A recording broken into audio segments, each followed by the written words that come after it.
ታላቅ የምስራች ዜና ከቀራኒዮ መድኃኔ ዓለም የኢትዮጵያ ኦርቶዶክስ ተዋሕዶ ቤተክርስቲያን ከኦሬንጅ ካውንቲ በኦሬንጅ ካውንቲ የመጀመሪያ የሆነው የኢትዮጵያ ኦርቶዶክስ ተዋሕዶ ቤተክርስቲያን ህንጻ ምረቃትና የመድኃኔ ዓለም በዓለ ንግስ የደቡብ ካሊፎርኒያና የአላስካ ሀገረ ስብከት ሊቀ ጳጳስ ብፁዕ አቡነ በርናባስ ሊቃውንተ ቤተክርስቲያን ካህናት ዲያቆናት መዘምራንና ምእመናን በሚገኙበት በታላቅ ሃይማኖታዊ ሥርዓት ቅዳሜውና እሁድ በተከታታይ ቀናት ይከበራል።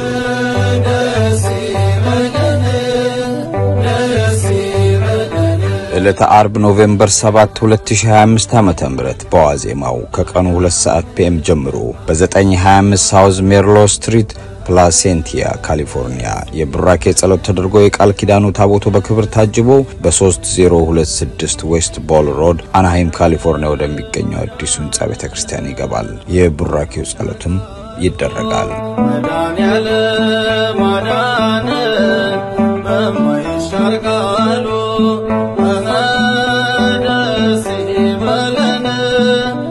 መድኃኔ ዓለም ዓመታዊ በዓለ ንግሱም ቅዳሜ ኖቬምበር 8 2025 ዓ.ም ከማለዳው 3 ሰዓት ጀምሮ በመሐሌት በጸሎተ ቅዳሴ በመዝሙርና በልዩ ልዩ መንፈሳዊ መርሃ ግብር የመድኃኔ ዓለም በዓለ ንግስ በታላቅ ሃይማኖታዊ ስነ ስርዓት ይከበራል። እርሶም የበረከቱ ተካፋይ ሆኑ ዘንድ በታላቅ አክብሮት ተጋብዘዋል።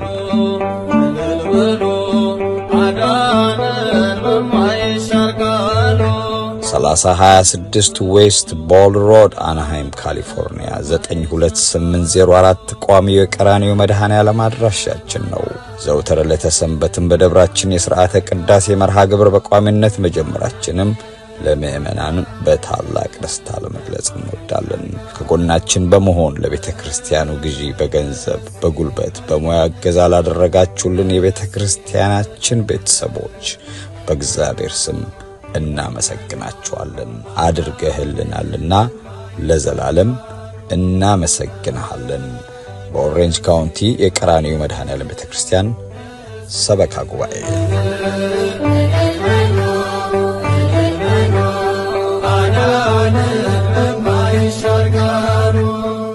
ትብብር ንቅናቄ የቀረበ ማስታወቂያ ህዝባዊ ቢተኝነት በህገ መንግስት የተደገፈ ህጋዊና ሰላማዊ የትግል ዘዴ ነው። ሰላማዊ ህዝባዊ ቢተኝነት ምን ማለት ነው? ህዝባዊ ቢተኝነት ህዝብ በዳይ ግፈኛ የመንግስት አገዛዝን በቃኝ ብሎ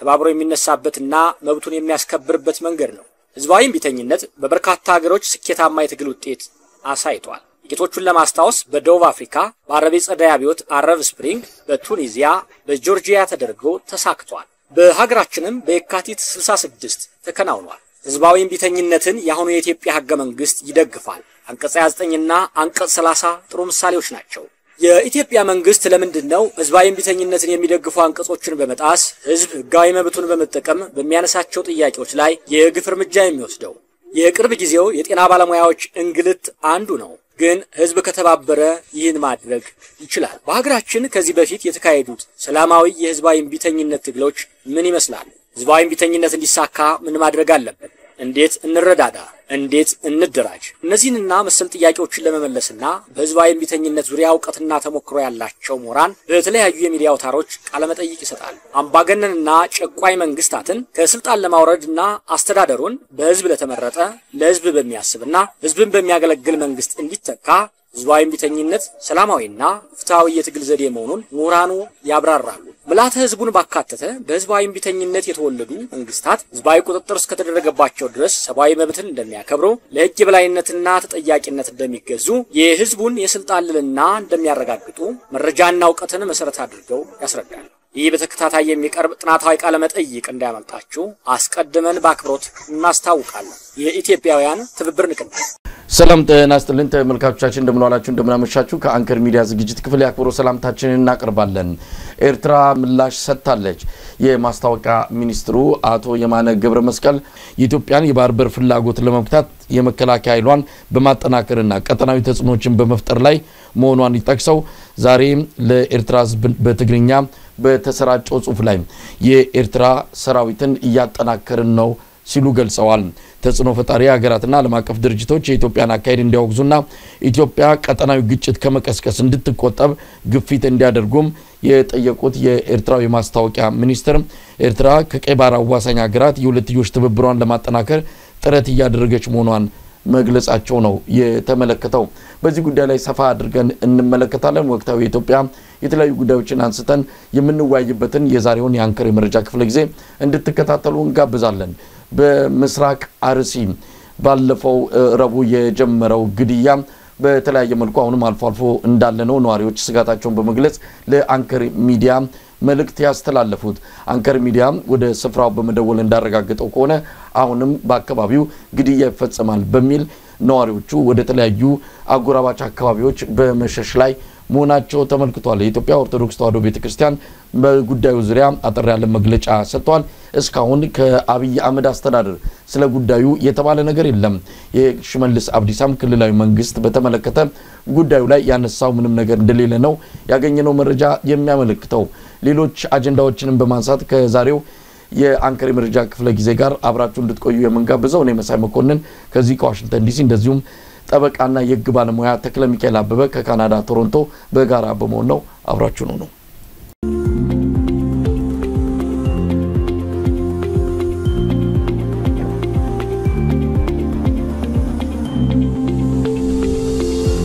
ተናስተልኝ ተክለ ሚካኤል። ሰላም መሳይ፣ እንዴት ከረምክ? እንዴት አመሸህ? እንዲሁም አድማጭ ተመልካቾቻችን በያላችሁበት ሰላምታዬ ይድረሳችሁ። 2018 የኢትዮጵያ አዲስ ዓመት ከገባ ብዙም አልተገናኘንም ተክለ ሚካኤል። ለማንኛውም ዛሬ ላይ ዳግም ተገናኝተን አጠቃላይ ኢትዮጵያን ወቅታዊ ሁኔታ እንነጋገርበታለን። የሚጀምረው ሰሞኑን ሁላችንንም በሐዘን ያስቆዘመን የምስራቅ አርሲው የኢትዮጵያ ኦርቶዶክስ ተዋሕዶ ቤተክርስቲያን አማኞች ግድያን የተመለከተ ነው። እንግዲህ አንተ በአንድሚው በሌላ ዛ አቅራቢያ ካለው በአርሲ ነገሌ ተወልደ ያደክ በዛም አካባቢ ከኢትዮጵያ ኦርቶዶክስ ተዋሕዶ ቤተክርስቲያን አገልግሎት ጋር ቅርበት ያለ እንደሆነ አቃለው ህመሙን መረጃው አጠቃላይ ሁኔታ ከማንም በተሻለ መልኩ እንደሚሰማ ይገባኛልና እንዴት ተከታተልከው? ሰሞኑን የድረሱልን ጥሪው አጠቃላይ የሰቆቃና የጣር ድምጹ አሁንም አልተቋረጠም። በአካባቢው የአብይ አህመድ አገዛዝ ለነዚህ ዜጎች ደርሶ ከህይወታቸውን ለማዳን ያደረገው ጥረት እንደሌለ ነው ነዋሪዎች የሚገልጹልና ተክለ ሚካኤል እንዴት እየተከታተልከው ነው ያለው? በጣም በሐዘን ነው መሳይ ይሄንን ሳምንት ኦብቪየስሊ ኤንድ በክስተቱ በድርጊቱ በወንጀሉ በሰቆቃው በተፈጸመው ግፍ ብቻ ሳይሆን ምንም ማድረግ ወይም ደግሞ በጣም የረባ እርምጃ መውሰድ ባለመቻላችንም ጭምር እንደሚመለከታቸው ደግሞ መግቢያ ላይ ታክሳዋል። በተለይ የክልሉ መንግስት and የፌደራል መንግስቱም የሐዘን መግለጫ ፕሮፐር የሆነ የሐዘን መግለጫ ሲምፕል የሆነ ፋክቱን የሚያስቀምጥ የማያጋነን የማይጨምር የማይቀንስ ባለመስጠታቸው በጣም መቼ ነው በክልል ደረጃ የኦሮሞ ብሔርተኞች ለ33 ዓመት በላይ የራሳቸው ክልል የሚያስተዳድሩት አግኝተው መንግስት መሆን ያልቻሉበት ምክንያት የፌደራል መንግስቱም ደግሞ እንደዚሁ ይሄ ድርጊት ሲከሰት ለስንዴ ምርት ያወራ ነው እንግዲህና እንደገና ፓርላማ ቀርቦ ስለ ለቀይ ባህር ምናምን ያወራ ዲጓሮ 200 ኪሎ ሜትር ከአዲስ አበባ የማይሞላ ርቀት ላይ 250 ኪሎ ሜትር ላይ ግን በተከታታይ በዚህ ወር ብቻ 25 ሰዎች ባሰቃቂ ሁኔታ ህፃናትን ጨምሮ የ2 ዓመት ህፃን ጨምሮ መስሎቹን ቪዲዮዎችን ተመልክታቸዋል። ዛሬ ተጨማሪ ቪዲዮ ተመልክቻለሁ። አንድ ሊቀ ጳጳስ ሲጎበኙ ሆስፒታል ሄደው እና በጣም በእውነት አይ ቲንክ ግፍ በዛ የጽዋው እየሞላ ነውና በሐዘን ነው የሄድ ሳምንት ያሳለፍኩት መሰለኝ። ተክለ ሚካኤል እንግዲህ ቀደም ሲል እንደተጠቀስኩት ለአካባቢው ያው በአንድሚው በሌላ ቅርበት አለ። ምንድነው የማያባራው የማይቆመው? በተለይ እዛ አካባቢ ሻርካ አሁን የተጠቀሰውም ወረዳ አላቆም አላባራ አለ። በየጊዜው ኢትዮጵያ ኦርቶዶክስ ተዋሕዶ ቤተክርስቲያን እምነት ተከታዮች ይገደላሉ። ምንድነው ምክንያቱ? ከሌላው በተለየ ሁኔታ ያ አካባቢ የኢትዮጵያ ኦርቶዶክስ ተዋሕዶ እምነት ተከታዮች ላይ ኢላማ ተደርገው የሚገደሉበት ሁኔታ ከምን የመነጨ ይመስላል? እንደው የችግሩን ስር ማግኘት ይቻል ይሆን? ከባድ ነው። ትልቅ የሪሰርች ጥያቄ ነው ያነሳው መሳይ። ይሄንን ከቻሉ ለቤተ ክህነት አስተዳዳሪዎች ተመራማሪዎች ወይ ለዩኒቨርሲቲ ፕሮፌሰርስ ተመራማሪዎች ለማህበራዊ ጉዳይ አጥኚዎች ለፖለቲካ ሳይንቲስቶች ተዋለኝ ነገሌ አርሲን በእውነት ላመሰግን ላደንቅ ወዳለው ኦብቪየስሊ በአጠቃላይ በኦሮሚያ ማለት ይቻላል ይሄ ከ1991 ፈረንጆቹ 83 ዓመተ ምህረት ጀምሮ በመጣው የኤትኒክ ፌደራሊዝም ምክንያት የተፈጠረ ጫና ውጥረት መድሎ ብሔርተኝነት አናታ የሚባሉትን ብሔረሰብ አባላት የመበደል የመግፋት ሁኔታ በሽ ነው ኦፍ ኮርስ ነጌሌ በዛ ሰለባ ነው ግን በእነዚህ በ2019 ዓመተ ምህረት ኦክቶበር ላይ ጥቅምት የዛሬ 6 ዓመት አካባቢ ያኔ ጀዋር ተከበብኩ ሲል ከዛ በኋላ በሃጫሉ ሁንዴሳ ሞት ጊዜ ከተፈጠሩት ሜጀር የሆኑ ግድያዎች ሰቆቃዎች ባሻገር ውጥረቱ አለ እንጂ ያሁኑ አይነት ግፍ ነጌሌ ተፈጽሞ አላየውም ነው ያላቀም በ2023 በፈረንጆቹ በ2015 የጥምቀት በኋላ አቡነ ሳዊሮስ የጳጳሳት ሹመት ሲያደርጉ የታሰሩ ሰዎች አሉ በጣም ብዙ የኔን ጓደኞች በልጅነት ድቆና ብለው የተቀበልናቸው አሁን ካህናት የወሩትንም ጨምሮ አላግባብ በግፍ የታሰሩበት ሁኔታ አለ ግን በነፍስ ደረጃ ህፃናት የተገደሉበት እንደዚህ አይነት ሃይማኖትን ወይም ብሔር መሰረት ያደረገ ነገር የለምና ወርት ላደንቅ ላመሰግን ለአካባቢው ህዝብ ክሬዲት ለመስጠት እወዳለሁኝ because እውነቱን መናገር ስላለብን ከዛ በተረፈ ግን ይሄ በአጠቃላይ በእኔ አስተያየት ይሄ ነው ብዬ እኔ የምናገረው ምክንያት መሰረት ይሄ ነው ብዬ ባልልም obviously የፖለቲካና የሃይማኖት ጥላቻን መሰረት ያደረገ ወንጀል ነው በመንግስት ቸልተኝነት sometimes በመንግስት ድጋፍም ጭምር ወይንም መንግስት ኃላፊነቱን ባለመወጣቱም ጭምር የተከሰተ በተወሰነ እንደሚባለው ቡድኖች ወይ ግለሰቦች ወይ ሸኔ እንደተባለ እንደሚሳደው ብቻ ሳይሆን I think የመንግስት አስተዳዳሪዎች በቀጥታም በተዘዋዋሪ እጃቸው ያለበት የሚመስል ሆን ብሎ አካባቢውን ይሄ ከተወሰነ በተለይ ኦርቶዶክስ እና አማራ በብዛት ነስሉሉ አማራ ላይሆን ይችላሉ ከሆኑት ሰዎች የማጽዳትም እርምጃ እንቅስቃሴ በሰያሌ በዛ በልኩ የተመለከቱት መሳይ ተክለሚካኤል ጉዳዩን እንደው ትንሽ ሰፋ አድርጎ መመልከትም የሚገባ ይመስለኛል አሁን ያልከውን ነገር በተለይ አክራሪ ብሔርተኛ የሆኑ ያ አካባቢ በኦርቶዶክስ እምነት ተከታይ ሳይሆን የእስልምና መሰረት ነው እስልምና እምነት ተከታይ ወይም ደግሞ የእስልምና አማኞች ብቻ ሊገኙ ይገባል የሚል አክራሪ ብሔርተኛ እንዳለ ይታመናል በነገራችን ላይ የሚገደሉት አማራዎች ብቻ አይደሉም በርግጥ አማራዎች ላይ ቁጥሩ በዛ ሊል ይችላል እንጂ የኦርቶዶክስ እምነት ተከታይ የሆኑ የኦሮሞ ብሔር ተወላጆች ጭምር ነው እርምጃ እየተወሰደባቸው የሚገኙ ስለዚህ ሃይማኖታዊ ተልእኮ እንዳለው ምንም ጥርጥር የለውም በተለይም አሁን መጅሊሱን በቁጥጥር ስር ያደረገው የሃጂ ቱፋ ቡድን ከሚከተለው የራሱ የሆነ የእስልምና ሴክት አለው እሱ እዛ ውስጥ ገብተን በያኔ ለመስጠት አይደለም ግን ቢያንስ በፊት የነበረው ባንድሚውም በሌላ የተወሰነ ድምጽ ያሰማ ነበር እንዲህ አይነት ግድያ ሲፈጸም ብለ እንደው በወረቀት ደረጃ ብጣሽ መግለጫም በማውጣት ጉዳዩን ይኮንን ነበር አሁን መጅሊሱም አይደለም ቤተክነቱም በስንት ጫናና ጉድጎታ ነው ያንን መግለጫ እንዲሰጥ የተደረገው ግን ምንድነው እንግዲህ የመንግስት እጅ ባይኖርበት መንግስት ባደርገው እንኳን መከላከል አለበት አንድ መንግስት የዜጎቹን ደህንነት ካልጠበቀ ሌላ ምንድነው ታዲያ ኃላፊነቱ ምንድነው መንግስት መባሉ ዋናው የዜጎችን ደህንነት መጠበቅ ሆኖ ሳለ ያንን አላደረገውም በ16 ነው ግድያው የተፈጸመው የዛን ቀን ማስቆም እንኳን ባይችል ሶስተኛውና ሁለተኛውና ሶስተኛው ግድያ ማስቆም ይችል ነበር ወደዛ ታጣቂ ኃይል ልቆ በሌላ መንገድ ይሆን ይህ ግድያ በያመቱ ነው የሚካሄደው ባለፈው አመት ሲካሄድ ያላስቆመ ዘንድሮ አይደገምም ነበርና የመንግስት ኃላፊነት መጥፋት ብቻ ሳይሆን ይሄ ሆን ተብሎ ታቅዶ ከጀርባ ባንድሚው በሌላ በኃላፊነት ሊጠየቅ የሚያስችል እንደሆነ ነው የሚታመነው ያፓም ከዚህ አንፃር ነው የኢትዮጵያ ኦርቶዶክስ ተዋሕዶ እምነት ተከታዮችን መንግስት ይቅርታ ይጠይቅ በሚል መግለጫ ያወጣው እንደው ተክለ ከዚህ አንፃር እንዴት ታይዋል የትላንቱ ማስቆም ባይቻል የዛሬውንና የነገውን ግን የማስቆም ኃላፊነት አገዛዙ አለበት መሳይ በቂ እንዳሁኑ እንደዚህ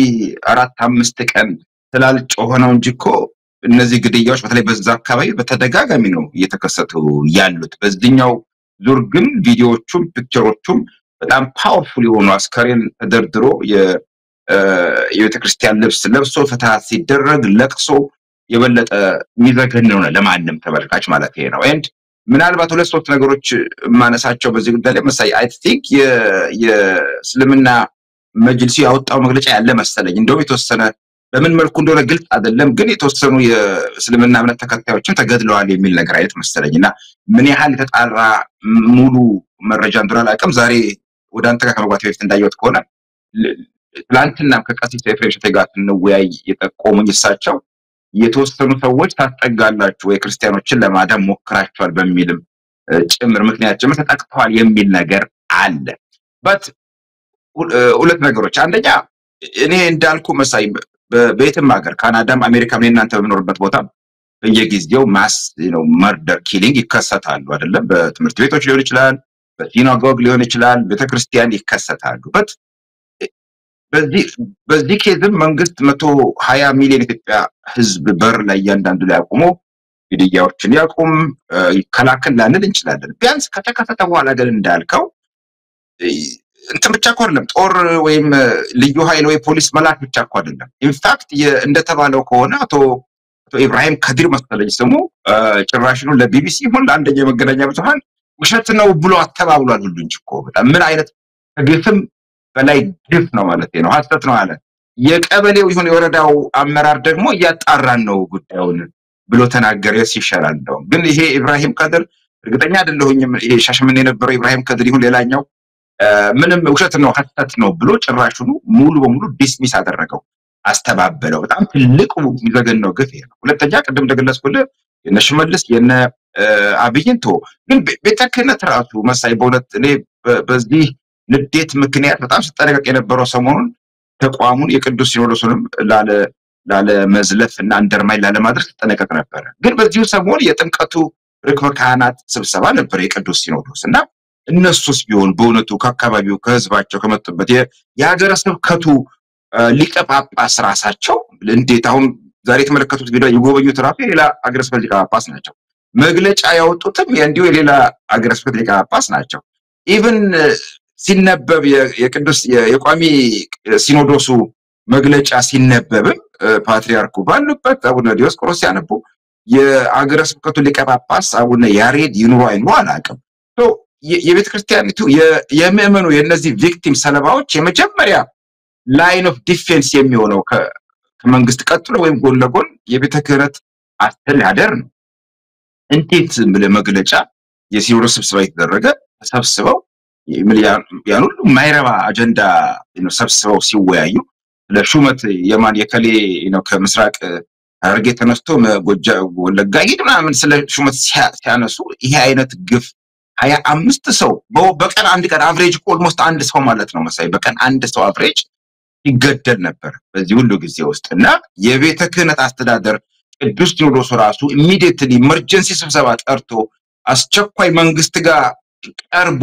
እንዴት እንዲያድ ነገር ይፈጸማል ብሎ አካውንተብል ራሱን ጠቅላይ ሚኒስትሩን ማድረግ ሲችል ይሄን አለማድረጋቸው እጅግ በጣም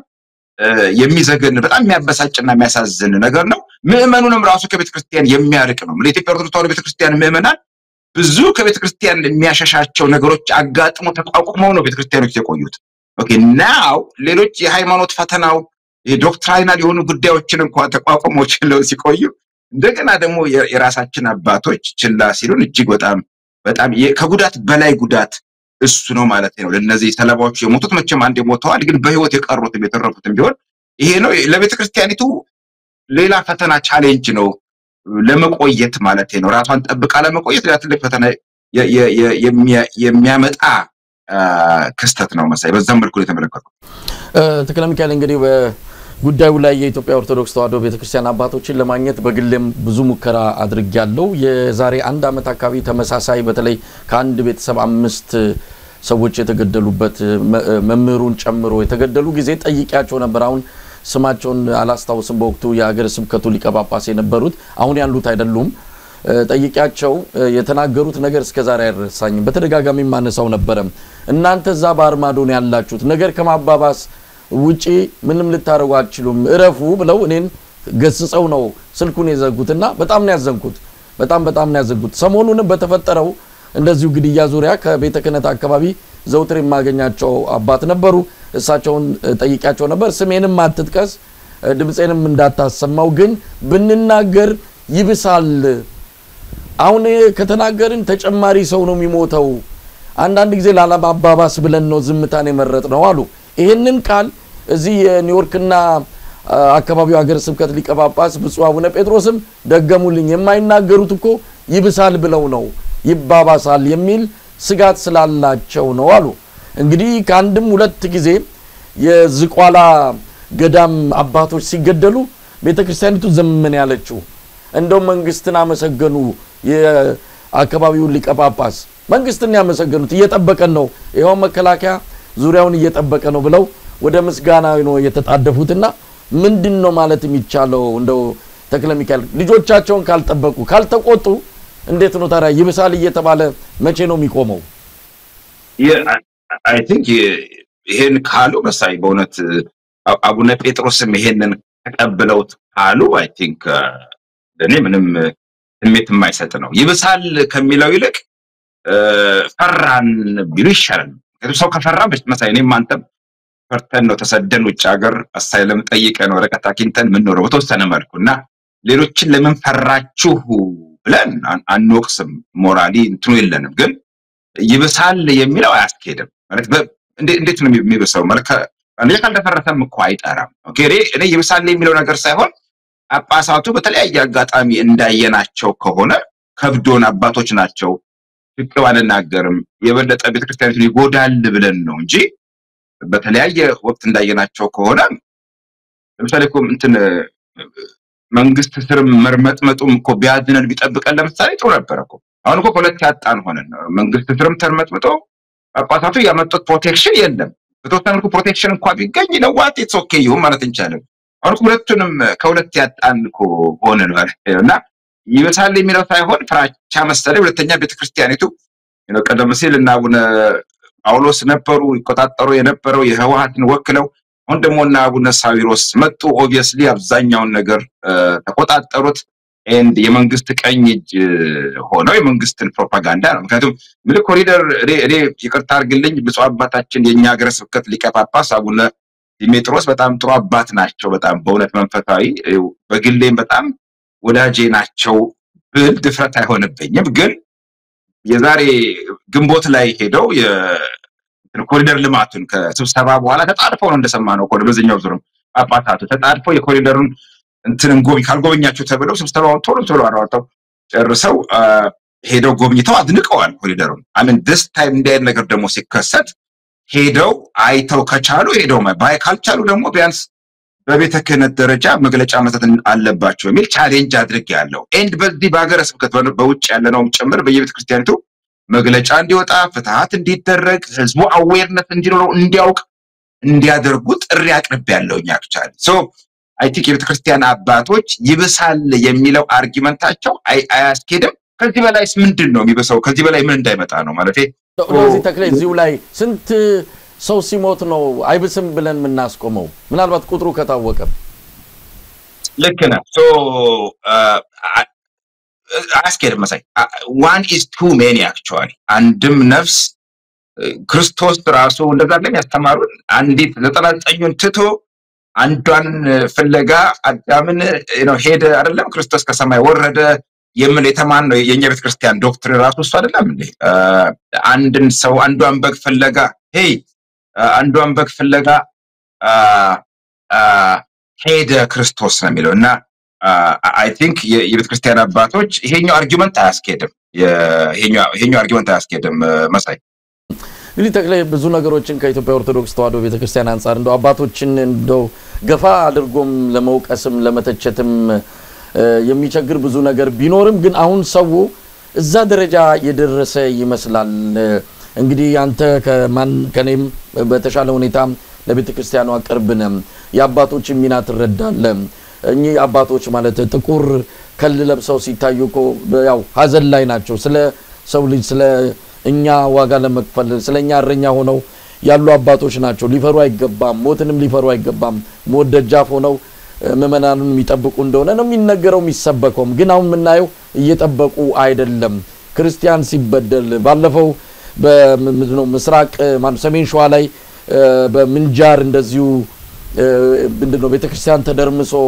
ያውሉ ሰው ሲሞት በመግለጫ ብቻ ሳይሆን በቤተ ክህነት ደረጃ ፍትሃትን የተደረገው አሁን ፍታት እንኳን ለማድረግ ፍላጎቱንም ማናይም ለነዚህ ለሞቱት የፖለቲካ ትርጉም አለው ብለው ይሆን ሌላ ምናቀው ነገር የለም ለማንኛውም እኚ የት አካባቢ እንደሆነ በርግጥ እርግጠኛ አይደለም ምመናን እየተቆጡ ነው አባቶቻቸው ላይ ይሄን ድምጽ ከሶሻል ሚዲያ ላይ ነው ያገኘሁት ምናልባት ቁጣቸው ቤት ተፈናቅለው ሊሆን ይችላል ምክንያቱን አናቀም ግን ምን ያህል ህዝበ ክርስቲያኑ በአባቶቹ እንደተቆጡ ማሳያ ነውና እሱን አዳምጠን እንመለስ የሰማችሁ ነው አይደል የኢትዮጵያ ኦርቶዶክስ ተዋሕዶ ቤተክርስቲያን ጳጳስ የላትም ካህን የሚባል የላትም ምዕመን የሚባል የላትም ስለዚህ ይወዳችሁ ቢኖራት ቢያንስ በዚህ ጉዳይ ወጥተው ሊቃነ ጳጳሳቶች መግለጫ ይሰጡ ነበር ይሄንን አሽቃበጥ እየጎረና ተጠጣዋል አላት መተለኝ ካለ እኛ ከቤተ ክርስቲያን ቦታ ላይ አንሄድም እዚህ ቁጭ እንላለን ለዚህ ጉዳይ ሁላችሁ ማውራት አይጠበቅባችሁም መሄድ የምትፈልግ መንገዶች በዚህ ደረጃ ኢትዮጵያውያን የክርስትና እምነት ተከታዮች አባቶቻቸው ላይ ሲቆጡ እንግዲህ አሁን ቀስ በቀስ እየተነከረ መጥቷል እንደው ምን ማለት ይቻላል አባቶች ጫና ሊደረግባቸው ይገባል እውነት ለመናገር እኔ በግል የሚያን ነው የሚሰማኝና ልጆቻቸውን ካልጠበቁ ታዲያ አባትነታቸው ምኑ ላይ ነው ቤተክርስቲያን ለአመታት ለብዙ ዘመናት የቆየች ተቋም ነችና በተወሰነ ወቅት ንዴት ምክንያት ቋሚ የሆኑ ሞራላዊ እሴቶችን መናድ መደምሰስ የለብን መጠንቀቅ አለብን በተቆጣ ግን የብዙ ሰዎች ቢቆጡ ቢበሳጩ ሶሻል ሚዲያ ላይ በጣም ከዚህ መከፋ ቁጣዎችን እንሰማለንና አይ ቲንክ አባቶች በተወሰነ መልኩ ሰውንም ፈተና ውስጥ መክተት የለባቸው ነሰርሊ እንደኛ መጮህ አለባቸው ማለት አይደለም ኦኬ ወጣው መግለጫውን በተመለከተ መታይ ምንም ለመንግስት ራሱ ጥሪ ያልተደረገ መንግስት እንዲመረምር ጥበቃ እንዲያሰማራ እርምጃ እንዲወስድ ጠንከር ያለ ራሱ እንትን የለም እንዳልከደ መንግስት ተጠያቂ ነው የዜጎችን ሰላም ማስከበር አለበት ሴኩሪቲ ማስከበር አለበት የሚሉት እንኳን የተለመዱ ቃላት የሉም መግለጫ ውስጥ እንደው ሰዎች ሞቶ ያሳዝናል ነፍሳቸውን በገነት ያቆይልን ነገር ነውና ትንሽ ጠንከር ያለ ገፋ ያለ ወቅቱን የሚመጥን ተግሳጽ ያስፈልጋል ለእንትና ያልኩትኝ እኔ አርጊመንት መሳይ በአብይ ራሱ ሎጂክ ብንሄድ ወደ ኋላ እናነሳዋለን በሌላ አጀንዳ ግን አብይ ስለ ቀይ ባህር ሲናገር ምንኛ 130 ሚሊዮን በ3 ሚሊዮን ህዝብ ምክንያት በየአመቱ አንዳንድ ኤርትራ እናወጣለን እና የቁጥር ጉዳይ አደረገው ስለዚህ ውጤት የታወቀ ነው ምናምን if we follow the same logic የኢትዮጵያ ኦርቶዶክስ ተዋሕዶ ቤተክርስቲያን ከ40-45 ከመቶ በላይ የኢትዮጵያን ህዝብ ሪፕሬዘንት የሚያደርግ ነው በሀብት ረገድ በቢዝነስ በንግድ በለው በታክስ በመክፈል በለው ምርጫ ላይ ቮት እናድርግ የሚባል በለው በጣም we have the power እና እኔ በምን መልኩ ራሱ ወርደን victims የሰለባ የተጠቂነት እንትን ውስጥ እንደገባን ራሱ በጣም እየገባኝ ነው ማለት ነው ይሄ ሁሉ ፓወር እያለ እንዴት ማለት I'm not saying violent ወደ ነገር ውስጥ መግባት በሚል ስሜት ሳይሆን even democratic በሆነ ፖለቲካዊ በሆነ መንገድ እንኳን ራሱ አለን ነውና I think አባቶች ትልቅ ፈተና ትልቅ ቻሌንጅ ፊታቸው ተደንቅሯል ቀርቦባቸዋል so የነ አቡነ ሳዊሮስን መንገድ ተከትለው የመንግስት አገልጋይ ደንገጡር ሆነው መቀጠል ወይንም ደግሞ የእምነቱን ፕሪንሲፕልስ መርህ ጠብቀው ምዕመናን ልጆቻቸውን ጠብቀው መጓዝ I think ይሄ ነው because ብዙዎቹ አባቶች የሚነዷቸው መኪናዎች የሚኖርባቸው ቤቶች የሚኖሩት የተንደላቀቀ ላይፍ I think ከምዕመናን ካዝና ከመንግስት ካዝና ድሮ እንኳን ከመንግስት የሚሰጥ በጀት ነበር መሰለኝ መሳይሱ ቆሟል ያቴ ከገባ በኋላ ቆሟል but now fully ቤተክርስቲያን በህዝቡ በምዕመናን ላይ ዲፔንድ የምታደርግ ነች እና ይሄ ምዕመን ተበሳጭቶ ተናዶ some kind of campaign ተጀምሮ withdraw ቢያደርግ then የነሱም survival ጭምር አደጋ ውስጥ ይገባልና ለራሳቸውም ቤስት ኢንተረስት ምድራዊ ቤስት ኢንተረስትም ሲሉ ሰማያዊ መቼም አይተተነዋል I think ይሄን ነገር seriously ወስደው ህዝቡን መምራት አለባቸው ህዝቡ በኋላ violent ቢሆንም ተበታሽቶ እኮ መልሶ ሌላ ደም መፋታቱት ቢገባ ግን ስራቸውን አልተወጡም የምድራዊውን ሰማያዊ ማለት ይሄን አስተያየት ነው ጨምር መፈልገው መሳይ እንግዲህ ተክለ ሚካኤል ይሄ አጠቃላይ የአብይ አህመድ አገዛዝ ወደ ስልጣን ከመጣ በኋላ በተለይ በኢትዮጵያ ኦርቶዶክስ ተዋሕዶ ቤተክርስቲያን እንደዚሁም አማራ ላይ ያነጣጠረ ጥቃት መዋቅራዊ በሆነ መልኩ እየተካሄደ እንዳለ ምንም የሚካድ አይደለም የአብይ አህመድ አብሮ የሚሰሩ የነበሩ ባለስልጣናትም አሁን በተለያየ አጋጣሚ በእስር ቤትም ከሀገር የሚወጡ ሰዎች እንደገለጹት አማራን ኢላማ ያደረገ የኢትዮጵያ ኦርቶዶክስ ላይም ባለፈው ታስታውሳለህ የፈጠረው አብይ አህመድ ትልቅ ጥቃት በኋላ ላይ ተቀልብሶም ቢሆን ግን በጣም በተቀናጀና ስትራቴጂክ በሆነ መልኩ ግን ቤተክርስቲያኗን እያዳከመ እንዳለ እንረዳለን። ስለዚህ ይሄ ከላይ ከአገዛዙ ጋር የተቆራኘ ነው፣ ፍላጎት አለ። ኦርቶዶክስንም ሆነ አማራን ወይም ደግሞ አማርኛ ተናጋሪንም ብለን ልንወስደው እንችላለን። የዛ የተቀናጀ ነው። ሰሞኑን በምዕራብ ሸዋ ኖኖ ወረዳ ከጉራጌም ከአምቦ አካባቢ ካለው ወረዳ ጋር የሚገናኝ ኖኖ ወረዳ ነው። እዛ አካባቢ ሰላማዊ ዜጎች ተገለዋል። የተገደሉት ምናልባትም ኦሮሞም አማራም እዛም የተወልደ ያደጉ አማርኛ ወይም አማራ ብለው ራሳቸው ሊጠቅሱ የሚችሉ ግን እዛው ተወልደ ያደጉ ጉራጌ ብለው ሊጠሩ የሚችሉ ግን እዛው ተወልደ ያደጉ ግን ኢትዮጵያውያን በአንድ ታጣቂ ቡድን ተገለዋል። ያ ታጣቂ ቡድን ማን ነው የሚለውን በምርመራ መታወቅ ሲገባው ነገር ግን ጽንፈኛ የኦሮሞ ብሔርተኞች ኦኤምኤን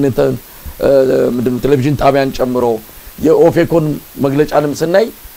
ከአማራ ጋር ጉዳዩን ለማገናኘት ፋኖ ነው የመፈጸመው ብለው መግለጫ ወጡ። እኛ ባለም መረጃ ደግሞ የሽመልስ አብዲሳ ራሱ ኢመደበኛ በሆነ መልኩ ያዘጋጀው ታጣቂ ቡድን አለ። ኦሮሞንም ይገላል፣ አማራንም ይገላል። በሁለቱ ማህበረሰብ መሃል ግጭት ለመፍጠር የሚደረግ ሴራ ነው። ስለዚህ መንግስታዊ መዋቅርን ተከትሎ የሚካሄድ ነው። ጥንቃቄ እናድርግ የሚል ነው እኛ ያዝነው አቋም። ለማንኛውም የመንግስት እጅ እንዳለበት የዚህ የኖኖ ወረዳ አስተዳዳሪ በኦሮምኛ ነው የሚናገረው። ትርጉሙን ሁላችንም ሰሞኑን ስንከታተል ነበርና እስቲ እንስማው። ታደሳ አማራ ወረከራ ደሙ ቆቴኛቹ ለማለ ሙቀብሳ እንጀኒ ሙከሰ ታይሉ ቀብሳው እንደንደው ምርጋ ከሲሲን ቀብ ሴና ከሲሱ ብራን ቀበል ኑቀብሳዬ ብየ keessa jiraannu kana keessa akka isaan jiraatan kan gochaa jiru nuyi Oromoodha malee saba biraa miti. Asirriitti namni beekuu qaba jechuudha. Nu of dandeenya waan ta'eef nu keessa taa'ee kan nu ajjeesu kan maal nu godhu shanee fi finxaaleeyyii Amaaraa faannoo warra jedhan diina uummata keenyaa ta'uu uummanni keenya yoo beeke bakka jirutti oddoo jiranitti dhaabbachuu danda'u. ተክለ ሚካኤል እንግዲህ ትርጉሙን ሰሞኑን በተለያየ ሚዲያም ሲቀርብ ነበር። በዋናነት አንድን ማህበረሰብ ኢላማ ያደረገ እዚህ የመጡት ወይም ደግሞ እዚህ ሲመጡ ዝም ያልናቸው ለሌላ ጉዳይ እንዲገሉንና ሌላ ነገር እንዲያደርጉ አይደለም። ስለዚህ ከመጡ ደግሞ እንንላቸዋለን እናስወጣቸዋለን። ያው እሱት የጠራውን ቃል መድገም ጥሩ አይደለም፣ ግን ለኢትዮጵያ በጣም አደገኛ በሆነ መልኩ የተላለፈ የዘር ማጥፋት ጥሪ ነው ብሎ መውሰድ ይቻላል። ስለዚህ ይሄንን ማስቆም ነበረበት አገዛዙ። ቢያንስ እንዲህ አይነቱን የጥላቻ መልእክቶች ማንንም ያደርገው ማንንም ከመንግስት የሚጠበቀው ግን ይሄን መከላከል መሆን ሲገባው መንግስት ራሱ የዚህ በመዋቅሩ አማካይነት የዚህ ጥላቻ መልእክቶች ዋና አቀንቃኝና አራጋቢ ነው የሆነው። በርግጥ ሽመልስ አብዲሳ ከዚህም በላይ ተናግሯል። ምን ማለት ይቻላል ተክሌ? መሳ ይሄኛውን ያው አልሰማሁትኝም። አንተ አሁን ሰመራይዝ ያደረከውን ነገር ብቻ ነው የሰማሁት። ስለዚህ ግን እንዳልከው ብዙ ተመሳሳይ ንግግሮች ተሰማለ ከክልሉ ብሔርተኞች አስተዳዳሪዎች ስልጣን ከያዙት ካልያዙት ጭምር አክቹአሊ እኔ ሁሉ ጊዜ የምለው ሁለት ነጥቦች፣ አንደኛ መንግስት ባልሆንክበት ሰዓት ላይ በትግል ሰዓት ጫካ ያለህ የምታራምደው አስተሳሰብና ዋን ስልጣን ከያዝክ በኋላ ደግሞ የምታራምደው አስተሳሰብ ትንሽ መለያየት አለበት። ዋን ስልጣን ከያዝክ ደግሞ ተፈርስት የመጀመሪያዎቹ 5-10 ዓመታት ላይ ኦኬ መንግስት እስኪሆኑ ይሄ አስተዳደራዊ ቢሮክራሲውን እስኪረዱት ድረስ ፕሮቶኮል እስኪገባቸው ምናምን ትላለህ። 30 ምናምን ዓመት እኮ ሚንስ በቃ አንድ ጄኔሬሽን አለፈ ተወለደ። በዚህ ብቻ ይሄን ብቻ መንግስት የሚያቀቁ ጄኔሬሽን ተወለደ አይደልና አይ ቲንክ እንደ መንግስት ስታቢላይዝ አድርጎ አገሪቱን አረጋግቶ ማንንም ይሁን እንግዳ ኢትዮጵያ እኮ በጣም ጀነረስ የሆነ የኢሚግሬሽን ፖሊሲ ነው ያላት። ኢቭን የውጭ ዜጎች ይላሉ አሁን ካናዳ መተህ ሚስት ስላገባ ብቻ በአመት ዜጋ አትሆንም። የኢትዮጵያ ኢሚግሬሽን ህግ ብትመለከተው 2003 የወጣው አንድ ሰው ከአንዲት ኢትዮጵያዊት ወይም ከአንድ ኢትዮጵያዊ ጋር ከተጋባ then አንድ አመት ኢትዮጵያ ውስጥ ከኖረ በጋብቻው ቢያንስ 2 አመት ከቆየ ለዜግነት ሁሉ ማመልከት ይችላል ነው የሚለው። በጣም ደግሞ ጀነረስ የሲቲዝንሺፕ ህግ ነው ያለው። እንኳንስ ከጎጃም ከጎንደር ከወሎ ተነስቶ ሌላ ቦታ ሐረር ነጌሌ ቦረና ምናምን የሚኖር ሰው ይቀርና ማለት ነው ሶ አይ ቲንክ የኦሮሚያ ብሔርተኞች የኦሮሞ ብሔርተኞች በተለይ ስልጣን ያዝ መረዳት ያልቻሉት ይሄን ነው ዋን ስልጣን ከያዙ በኋላ ጋይስ በቃ this is your home አገራችሁ ነው ስሩ ግብር ክፈሉ ተከባበሩ የአካባቢውን ባህል አክብሩ የመንግስት ህግ አክብሩ ችግር ካለባችሁ ወደኛ ነው ብለው ፕሮቴክሽን መስጠት ሲገባ አሁን ከ30 ምናምን ዓመት በኋላ በጫካ ሜንታሊቲ በገሪላ ፋይቲንግ አለ ጫካ በነበር ከሳት በዛ ሜንታሊቲ ነው እንት ሁለቱም ማለት ነው ስልጣን ያዘውን ቡድን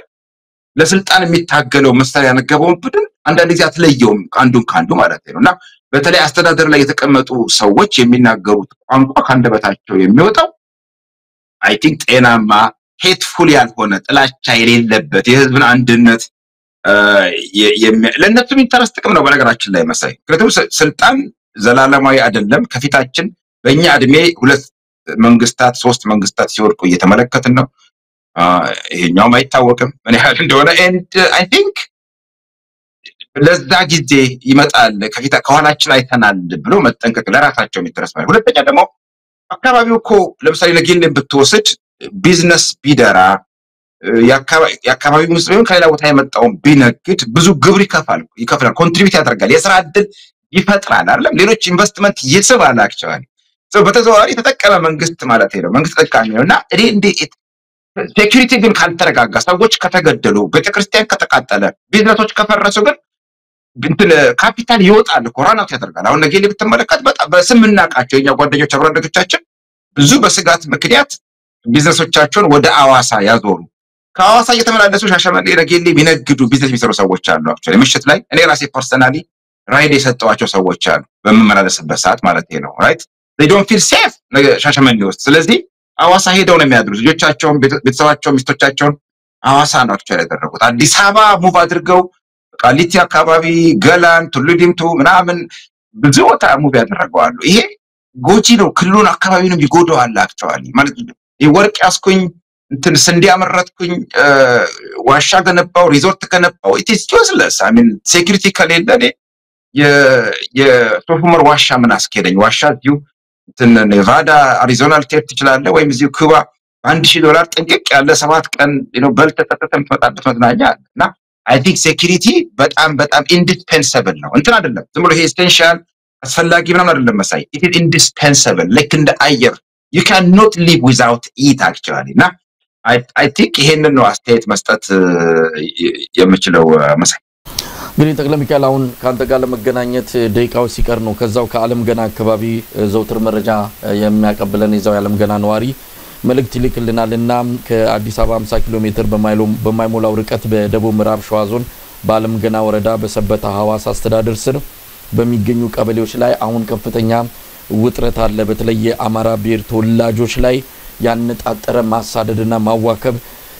ከፍተኛ በሆነ ሁኔታ እየተካሄደ ነው ምናልባት ከዚህ ከኖኖ ጥቃት ጋር በተያያዘ የሆነ ፍቃድ ያገኙ ይመስላሉ የወረዳው አስተዳዳሪዎች የጸጥታ ኃይሎች ሚሊሻዎች ጭምር ቤት ለቤት በመሄድ ከፍተኛ የሆነ ማዋከብ ያደረጉ ነው እባካችሁ ይሄንን ለዓለም ህዝብ አሳውቁልን የሚል መልእክት ነው ይላከልን እንግዲህ እንዲህ አይነቱ ነገር ከባድ ነው መንግስት ቶሎ ገብቶ ካልተቆጣጠረው በጣም አደገኛ ነው በኢትዮጵያ ያለ ሀገር ውስጥ እንዲህ አይነቱ ነገር እንደው መንግስት በጣም በከፍተኛ ጥንቃቄ ካልመራው ነገር ግን አሁን ምናየው ከመንግስትም የዚሁ አካል ሆኖ ዋና አቀጣጣይና ዋና ተዋናይ በሆነበት ሁኔታ ይሄንን ለማን ጥሪ እናቅርብ ለማን ነው አቤት ብለን የምንጮ የሚል ነው ይሄንን በቀላሉ ለመረዳት የሚቻለው በጫንጮ ሰሜን ሸዋ ጫንጮ ላይ የኦሮሞ ብሔረሰብ ተወላጆች ናቸው የታ ሄደን አቤት እንበል ብለው አቤት የሚሉበት ሲያጡ ቀንበር ተሸክመው ለፈጣሪ አቤት አሉ ሰላም ስጠን መንግስትም ሰላም እየሰጠን አይደለም ታጣቂዎችም እየሰጡን አይደለም እባክህ ፈጣሪ ሰላም ስጠን ብለው ቀንበር ተሸክሞ እንደ በሬ ቀንበር ተሸክሞ ነው ጻና ሮጊት አዛውንት ሳይቀር አደባባይ ይወጣው ስለዚህ መንግስት እየታደገው አይደለም እንደውም አብሮ የሰላሙ ጠንቅ ሆኗልና በጣም አስቸጋሪ ሁኔታ ውስጥ ነው ያለው የዛ አካባቢ በተለይ ከአዲስ አበባ ዙሪያ ያሉት የሸዋ አካባቢዎች ተክለያንተ በቅርቡ ኢትዮጵያ ደርሰን የመጣው የዛው አካባቢም በተለይ አርሲ ነገሌ ቀደም ሲልም ነግረናል ያው የዛ አካባቢ ተወላጅ እንደሆንክ የአንከር ቤተሰቦች በደንብ ያቃሉ እንዴት ነበረ ግን እንደው እዚህ ሚዲያ ላይ የምናወራው ብዙዎች እንደው መሬት ላይ አለ ወይ እያጋነናችሁት እንዳውን ብለው ይነግሩናል እንግዲህ ለራስ ለክር የምትመሰክረው ነው ምንድነው ያለው ሁኔታ? በቅርቡ ነው እዛ ደርሰ የመጣውና እስቲ ያለውን ነገር ባጭሩ አጫውተን። ልክ ነህ። ኢትዮጵያ ሄጄ ነበረ ለመስቀል እዛ ነበርኩኝ። አይ ቲንክ እዛ ሆኜ እኮ የተወሰኑ ቪዲዮዎችም ለቀቅ ያለውኝ አንተም አስገባይ ስለህም ቢያልክ አንተ ፈራህ እኔ ሳልፈራ ቀልዴን ነው። እኔ ኢትዮጵያን በጣም ነው የምወደው መሳይ። በጣም ለጤናዬም ይስማማኛል። ኢትዮጵያ ሲሄድ ኮምፕሊትሊ መልኬ ራሱ ታየው በጣም ያበራል። ባልበላ ባልጠጣ ውሃውም አየሩም በጣም ይስማማኛል። ከአዲስ አበባ አልወጣሁም። አንፎርቹኔትሊ ከአዲስ አበባ መውጣት አልቻልኩም። ነጌሌ መሄድ ካቆምኩ ቆየሁኝ። ከዚህ በፊት በሄድኩባቸው ሁለት ጉዞዎችም እናታችን አረፈች። ላስቺር ካረፈች በኋላ ያው ወንድም ያለ በርግጥ ግን ብዙም ያው እንትን አለ ብዙም የሚስብ ነገርም የለም። እንድት ኬሪም ነው ነጌሌ በሄድም እንዳልኩ ትንሽ ውጥረቱ አለ ከባድ ነውና ሰዎችም ያስፈራሩሃል። አክቹአሊ በፍጹም አትንቀሳቀስ አትወጣ ይለዋል። አዲስ አበባ ነው የቆየሁትኝ። አዲስ አበባ በቆየሁበት ሰዓት እኔ ማለት የመንግስት ስትራቴጂ ሆነ አይገባኝም። አንዳንድ ጊዜ መንግስት ሁለት ኮንትራዲክተሪ ፖሊሲዎችን ነው የሚያራምደው። በአንድ በኩል በጣም በቃ ሀገሪቱ ሴፍ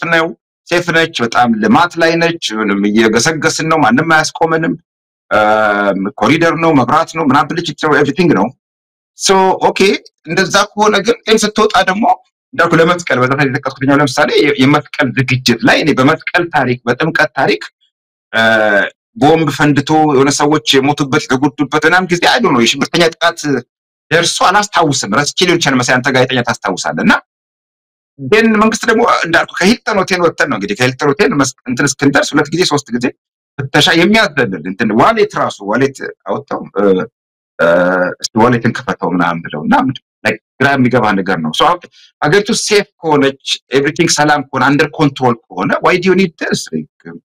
ለምን አሰጋ ማለት ነው። በተለይ ደግሞ ሃይማኖታዊ በሆነ ባህል ላይ አብዛኛው ነጠላ ለብሶ መዘምራን ሳይቀር እኮ ነው ለምሳሌ ከበሮ ይዘው እየዘመሩ ምናምን ሄዱ እዚህ ጋር ቆሙ ምናምን መዝሙሩን አቋርጠን እንደገና ፍተሻ እና ወረዱ ተፈልቅ በለውና አይ ቲንክ ትንሽ እርስ በርሱ የሚጋጭ ነው ማለት ራሱ ነው። ሶ የፍተሻው ምናምን በየቦታው ያለው ነገር you can see በሰው ዘንድ you can see ያለው ፍራቻ፣ ስጋት፣ ምሬት ብዙ ሰዎች ይደረግጣል። ለስናገር ጽፍ ምናምን ደው ምንም አልደረሰብኝ ፐርሰናሊ I have to be honest ምንም አይነት ኢትዮጵያ በተመላለስኩበት ጊዜ ሁሉ ስገባም ስወጣ ምንም አይነት ችግር ፐርሰናሊ አጋጥሞኝ አያውቅም። በፍጹም ምንም አይነት ነገር but የኤንቫይሮንመንት አትሞስፌሩ ግን በጣም ስኬሪ ነው። ነጋዴው በተለይ በጣም አሁን ከመጣሁም በኋላ እዛም ያለው በጣም በከፍተኛ ሁኔታ ይሄ የግብር ጉዳይ አተረፍክም አላተረፍክም ከግሮስ ሴልህ ላይ አሁን እኛ ጋር ምን ነጋዴ ነኝ ራሴ ቢዝነስ ፐርሰን ነኝ and ኖርማሊ መለወጪን 1 ሚሊዮን ሜክ ባደር ግሮስ ሴል then 800,000 ወጪ ሊሆን ይችላል። so 200,000 ኮነ ኔቱ በሱ ላይ ነው ታክስ የምትከፍለው። ኖ ኢትዮጵያ እንደሱ የሚባል ነገር የለም። 1 ሚሊዮን ከሆነ then 2% ወይ 3% የሆነ ከሆነ እንዳለ በቃ ግሮስ እንደ ወጪ like ሎስት የሚባል ነገር ኖ መክሰር አትችልም ኢትዮጵያ ውስጥ you can't then ቢዝነስም መዝጋት አትችልም። ልዝጋ ስትልም ቀላል አይደለም፣ ጣጣ ነው and ጉሮሮን አንቀውት በተለይ በጣም ትልልቅ ነጋዴዎች ጭምር አምርር ብሏቸዋል። እና ለአንድ ሀገር እድገት ደግሞ መሳይ ቢዝነስ ነው። አሜሪካም ካናዳም እንግሊዝም የትም ቦታ ሂድ ቢዝነስ ስሞል ቢዝነስ የስራ ዕድል ቢፈጥሩት የሚቀጥሩት እነሱ ናቸው። እና አዲስ አበባ በተለይ ያው በዚህ በኮሪደር በመናምን ምጥማጡን አጥፍተውታል፣ ፈርተዋል። ብዙ ቆሻሻ ያልጸዱ ነገሮች መስተካከል ያለባቸው ነገሮች ሊኖሩ ይችላሉ። ፒያሳ ብትሄድ ግን በፒያሳ ጋር ስታልፍ እነዛ ሁሉ በቢሊዮን የሚቆጠር ብር ይመረትባቸው የነበሩ ቦታዎች ፈርሰው የሆነ ወንዝ የአይን እና አይ ቲንክ እና ለማን ነው የተሰራው? ለምሳሌ የአካባቢው ህዝብ ከሄደ ለማን እይታ ነው የተሰራው የሚል ጥያቄ ሊፈጥርብሃል። እና የኔ ግምጋሜ ጀስት ከቦሌ ወጥቶ ሰውየው ወደ እንትን ይሄ የካ የተሰራው ቤተመንግስት ሲሄድ ግራና ቀኙን አይን ማረፊያ ቆንጆ እንዲሆንለት ብቻ መሰለኝ። ይሄ ቤተመንግስቱ አካባቢ የመንግስት መስሪያ ቤት ያለበት አካባቢ ላይ ባለስልጣናት የውጭ ዜጎች ሲመጡ ሲያዩት ጀስት አይናቸው ማረፊያ ቆንጆ ነገር ይኑር ብቻ ይመስለኛል። ለኢትዮጵያ ህዝብ ነው አንድ ሰው ነው ሲሄድ አሁን ኢትዮጵያ እኔ ከዚህ ሄድ ማለት ነው ፏፏቴ ኖር አልኖረ አሜን የእናት አባቴ ቤተሰቦቼ ጓሮ ገብቼ እበቱም ኩበትም ምንም ካለ ብንደፋደፍ የከበር ያገሬ ልጆች ጋር ሆኜ አቧራም ቢኖር ጭቃም ቢኖር በዛ ውስጥ I don't care ግን እነዛ ሰዎች ተነቅለው ወጥተው ድሩ ፈርሶ የሰው ማህበራዊ መስተጋብር ጠፍቶ ቀብር ለቅሶ መሄድ እንደድሮ ሳይችል ቀርቶ ማስተዛዘን ቀርቶ ምንድነው ሀገር ማለት ምንድነው ይሄ ሁሉ ከፈረሰ ማለት ነውና I think ይሄ በጣም ሲሪየስ የሆነ የፍልስፍና ችግር ራሱ የገጠመው መንግስት ነው በቃ ምንም በቃ አየር ላይ ያለ ብልጭልጭ የቫኒቲ ፕሮጀክት ይሏቸዋል ጓደኞቼ የዚህ ቅንጦት ፕሮጀክቶች ናቸው በዛ ምክንያት አሁንም ከረንትሊም የሚያደርሰው ኢኮኖሚ ድቆሳ አለ ህዝቡ ላይ በተለይ በሚተዳደሪያቸውን ሰዎች ያጡ የተበተኑ ምርር ያላቸው በቃ የከፋው ትውልድ ነው የፈጠረው ይሄ ኢኮኖሚ የተባለ ነገር በተለይ ማለት ነው and even ያም ተሰርቶ ደግሞ ራሱ ፕሮፐርሊ ወይ ፓርኪንግ የመኪና የለም ሻይ ቡና ቤት ተከፍቶ መኪናን ፓርክ ማድረግ ካልቻልክ እንዴት አድርገህ ነው ራይድ ሹፌሮች እንኳን ራይድ ሹፌሮች ማውረድ አይችሉም then ጨና የቱ ማለት ማውረድ ካልቻልክ then it is useless ራይድ ይዘመተ ሌላ 2-3 ኪሎ ሜትር አረቃ ኮረ መጠነው ሌላ ደግሞ ባጃጅ ልትጫን ነው ማለት ወደገና ለመመለስና I think በጣም ከፍተኛ የሆነ የፍልስፍና እንትን እጥረት ያለበት አካሄድ ነው እየተካሄደ ያለውና የኔ ኦብዘርቬሽን ይሄ ነው ሶ ደስ ይለኛል ኢትዮጵያን ወዳለው ህዝቡን ቤተክርስቲያኑን ምስኪን ነው ህዝቡ ደግ ነው ስቲል በዚህ ሁሉ ድህነት ውስጥ እንግዳ ሆነ ስትሄድ የሚያደርገው መሽቆጥቆጥ ሽርጉድ አንተን ለማስተናገድ ለማስደሰት ባለችው ነገር በጣም የሚገርም ነው እኔ ባለኝ ኮኔክሽን መሰረት ማለት ነው በት የሚደርስበት ምሬት ሰቆቃ ይሄ መዋጮ ከመንግስት ባለስልጣናት በኩል የግብር ሰብሳቢዎች የካድሬዎቹ ምናምን በጣም በቃ አሰቃቂ በጣም የመሸማቀቅ ላይፍ ነው በኔ አስተያየት እኔ ታዘብኩትኝ ማለት ነው ማሳያ በተለይ አሁን ይመስለኛል ብለ ያልከውን ማረጋገጫ አብይ አህመድ ስለሰጠ ይመስለኛል የሚለው መደምደም ትችላለህ የሚኒስትሮቹን የተለያዩ ባለስልጣናቱን በአውቶቡስ ይዞሱ ያስጎበኘም ይሄን የኮሪደር ልማት በተለይም ከኤርፖርት ከአውሮፕላን ማረፊያው እስከ አዲሱ ቤተመንግስት ያብይ ቤተመንግስት ድረስ ያለውን ሲያስጎበኛቸው የተናገረው በቃል በቃል አሁን አንተ ያልከው ነው ከአውሮፕላን ማረፊያ ወደ መሃል ሲመጡ ግራና ቀኝ የሚያዩት ነገር እንዲኖር በሚል ነው ብሎ ቃል በቃል የተናገረው የውጭ እንግዶች መተው እንዴችናት ከተማዋ በጣም ታምራለች እንዲሉ ነው ይሄን ደግሞ አሉ ይሄን ካዩ በኋላ ብለው ነገሩኝ ብሎ ደግሞ ማረጋገጫም በኋላ ሰጥቷል ስለዚህ ቅድም እንደዛ ሊሆን ይችላል ያልከው አይ ልክ ነው አብይ አህመድም ሲያስብም ሲያቅድም ለኢትዮጵያውያን ሳይሆን ከውጭ ለሚገቡ የውጭ ዜጎች ነው ያን አድርጎ ነው እንግዲህ ለኢትዮጵያውያን እድገት አመጣው ብሎ ባለፈው ፓርላማ ላይም ወደ ፓርላማውም ልመጣ ነው ግን አዲስ አበባ ላይ እንቆይ ትንሽ እንደው ምክንያቱም ዛኔ ቆየው አዲስ አበባን በተመለከተ ነው አሁን አንድ ያነሳው ነገር አለ ኮሪደር ልማትን በተመለከተ እንግዲህ ለካዛንቺስ ያለውን ቢዝነስ ታቋለ በፊትም እዛ ካዛንቺስ ያለውን ምሽት ክበቡን ጠላ ቤቱን ጸጉር ቤቱን ትንንሽ ቢዝነስ ያላቸው ፒያሳንም እንደዛው ታቃለ በሙሉ ነው ጠርገው ያስወጣቸው እነዛ ቢዝነሶች ለአዲስ አበባ ከተማ አስተዳደር ግብር የሚከፍሉ ናቸው አሁን የአዲስ አበባ አስተዳደር ግብር አነሰው ከማን ይሰብስብ አሁን የጀመረው ስትራቴጂ ደግሞ በአንድ ነጋዴ ላይ ካቅሙ በላይ መጫን ነው ያንን የጎደለውን ለመሙላት ማለት ነው ይሄ እንኳን አልታሰበም እኚኮ ግብር ከፋዮች ናቸው አንደኛ ስርዓት ቁጥርንም ቀንሰዋል አንድ ጸጉር ቤት 3-4 ሰው ይቀጠራል አንድ ጠላ ቤት ከአስተናጋጅ ከባለቤቱ ሌላ 2-3 ሰው የሥራ ዕድል ይፈጥራል በሙሉ ነው ጠራርገው አንድም ሳያስቀሩ ወደ ትቢያ የጣሏቸው ይሄ ጤናማ አምሮ ነው ወይ ነው ኤስ ታስቧል የአዲስ አበባ ከተማ አስተዳደር አሁን ግብር የሚሰበስበው አጥቶ ቤት ያሽገ ነው ግብር ክፈሉ ይላል አረ ስራ የለንም ቢሉ ከየትም ማምጡ ወልዳቸው አምጡ ክፈሉ አለዚያ ያሽጋለው ነው ጤናማ ነገር ነው ተክለያየው አይደለም ፌርነስ የሚባል ነገር የለም በኢትዮጵያ እኔ ያደኖ ድሮ እኔ ባለውበት ነፍስ ባወኩበት ጊዜ በተለይ ደግሞ ያለፉትን ጥቂት ዓመታት አብይ ከመጣ በኋላ ኮምፕሊትሊ እየጠፋ ያለ ነገር ይሄ ፌር መሆን የሚባለው ነገር ነው ለምሳሌ ሪሰንትሊ አንድ የአዋጁን ፖሊሲ ወጣ የቢዝነሶች ብዙዎቹ አይተህ እንደሆነ ኢትዮጵያ ቤት መኖሪያ ቤት ነው የነበረው እያደገ ሲመጣ ሀገሩ የተለወጠ ቢዝነስ ታደርገዋለህ። ሆቴል ሊሆን ይችላል፣ ባር ሊሆን ይችላል፣ ሌላ ፋብሪካ ሊሆን ይችላል፣ ትለውጠዋለህ። እና አሁን ምን ፖሊሲ ያመጡ ሪሰንት ያጋጠሙ ታሪኮች የተወሰኑት ፌስቡክ ላይ ተያቸዋለሁ። አክቹአሊ ሌላም ሰው የተናገረው ኤንድ ቢዝነሱ ይሄ መኖሪያ ቤት ስለሆነ ለቢዝነስ ፐርፐስ ሬዚደንሻል እና ኮመርሻል ለማድረግ ሊዝ መግባት አለባቸው 40 ዓመት 50 ዓመት ለዛ 10 ሚሊዮን ብር ክፈሉ። 3 ሚሊዮኑን አንድ ጊዜ አሁኑ ነው በሶስት ቀን ተባለ ነገር ደግሞ አለች ኢትዮጵያ ውስጥ በሶስት ቀን አድርጎ ነው ይመጣሉ። በሶስት ቀን አድርጎ ነው ደግሞ 3 ቀን የማይጠበቅም ሳምታይምስ ላይክ በሁለተኛው ቀን በቃ የለም 3 ቀን የማይጠበቅም እንደውም አሁን ነው። ብዙ ሰዎች አንድ ተከራይ እንዳልከው 15 ሰራተኛ ያለው እዳ ያለበት እቁብ ያለበት ሰው እንዴት አድርጎ ሌላ ቦታ ምትፈልጉ አይቻል። ለአንድ ባለሀብት ደግሞ ለአንድ ባለቤት አያዋጣውም 10 ሚሊዮን ብር የራሱን ከእናት አባቱ የወረሰውን የራሱን ሀብት ንብረት መንግስት እንደገና በሊዝ ገዝቶ 4 ሚሊዮን ብር አሁን ከፍሎ የተቀረውን በ40 ዓመት ትከፍላለህ ምናምን ተብሎ ላይክ ለምን ብሎ ስለዚህ ያለው የሚያደርገው ነገር ምንድነው ነው ውጣልኝ መታይ በቃ ለቀውጣልኝ መሳይ ንብረትህን ነው የሚለው። በዚህ ምክንያት በጣም ብዙ ሰዎች የማልቀሰዋል አይዘር ባለቤቶቹ ንብረቱ ወይም የቢዝነሱ ባለቤቶች ማለት ነው። የታክስ ጉዳይ ላይ ታክስ ማቆመሳይ በጣም ብዙ ሰዎች የመራቸው በጣም ፕራክቲካሊ መራቸው ሄደህ ራሱ ብር ልክፈል ብለህ ታክስህን መክፈል የማትችልበት ሁኔታ ነው። 5 ቀን 6 ቀን 10 ቀን ያመላለሰዋል ያንገላተዋል ታክስ። ከዛ ደግሞ ኢቭን ዲስፒት ካደረግ ቻሌንጅ ካደረግ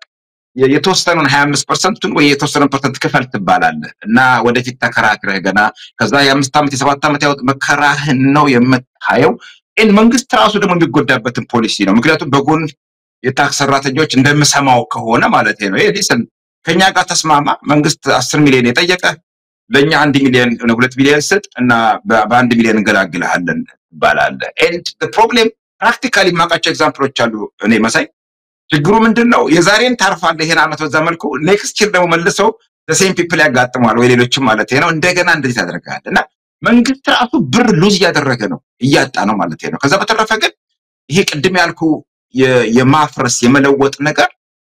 ኮምፕሊትሊ የቢዝነስ ከነበሩ ኦኬ አንዳንድ ፋሲሊቲዎች መሰረተ ልማቶች ይሄ ውሃና ፍሳሽ መሳይ የጽዳት ሁኔታ አደጋ ቢፈጠር እሳት አደጋ የሚገባበት ቦታ የሴፍቲ ኤመርጀንሲ አንዳንድ ነገሮች ኦፍ ኮርስ መስተካከል መለወጥ አለባቸው። ግን ማን ነው who said that አንድን ከተማ ማሳደግ ማለት ደሃ ጠል መሆን ማለት እኮ አይደለም። ኦኬ ደሃ የነበረን ህዝብ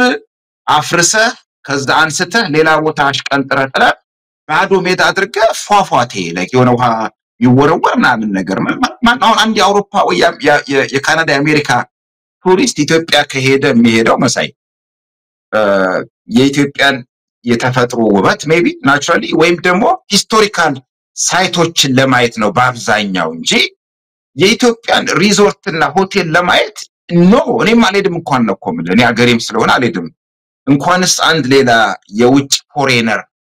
የፎሬን ቱሪስት ወደ ሞምባሳ ዩጋንዳ ምን ይመስል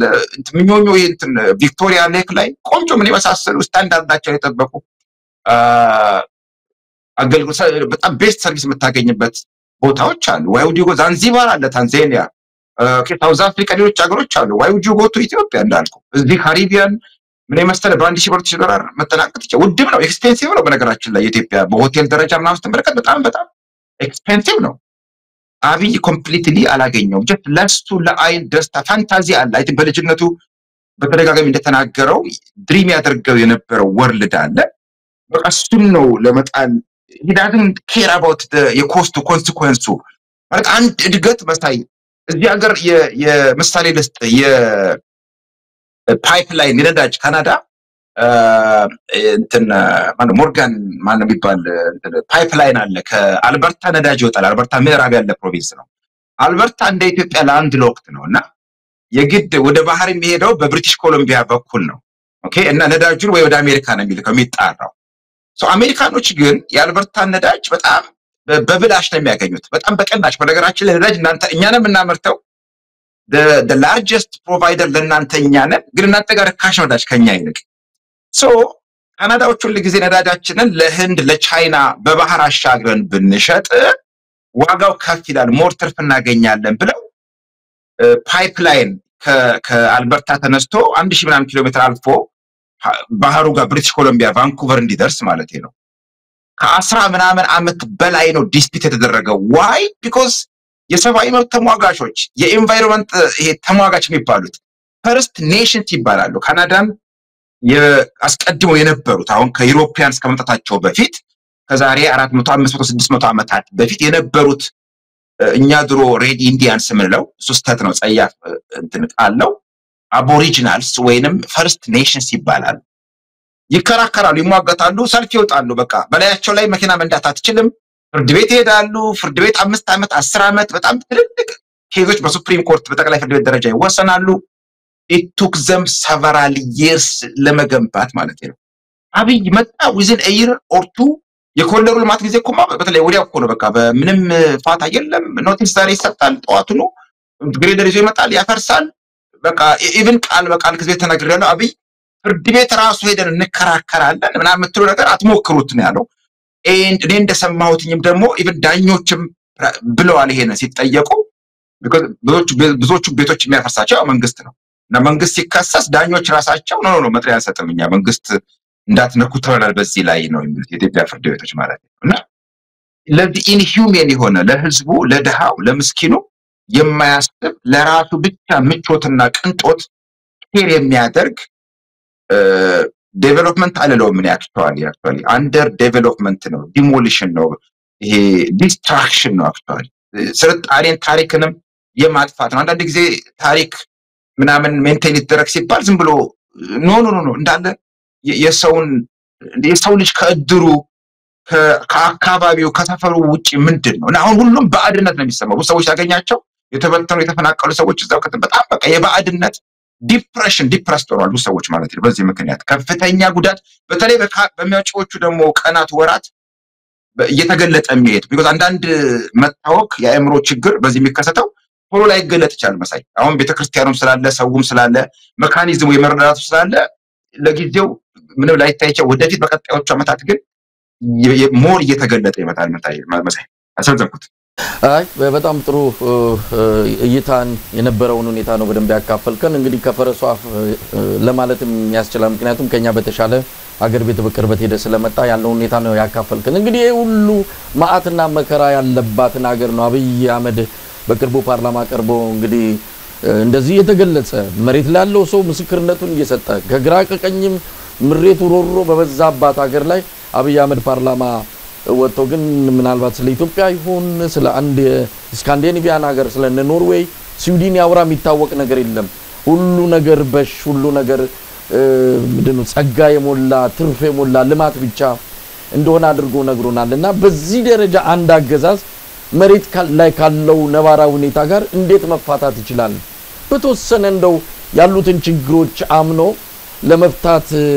እሰራለሁ ብሎ የህዝብን ዩንታና ተቀባይነት ማግኘት ሲገባው ፈጽሞ ከነባራዊ ሁኔታ ጋር በተፋታ መልኩ 2017 የስኬት አመት ነው ለኢትዮጵያ ሰማዩ ተከፍቷል መጋረጃው ተገልጧል ነው ያለው በዚህ ደረጃ እንዴት ሊገለጽ ይችላል እንዴት አየው አጠቃላይ የፓርላማውን ቆይታ በተወሰነ ደረጃ አንዳንድ ነገሮችን ይቀበላል በየጠብቄ ነበር በርግጥ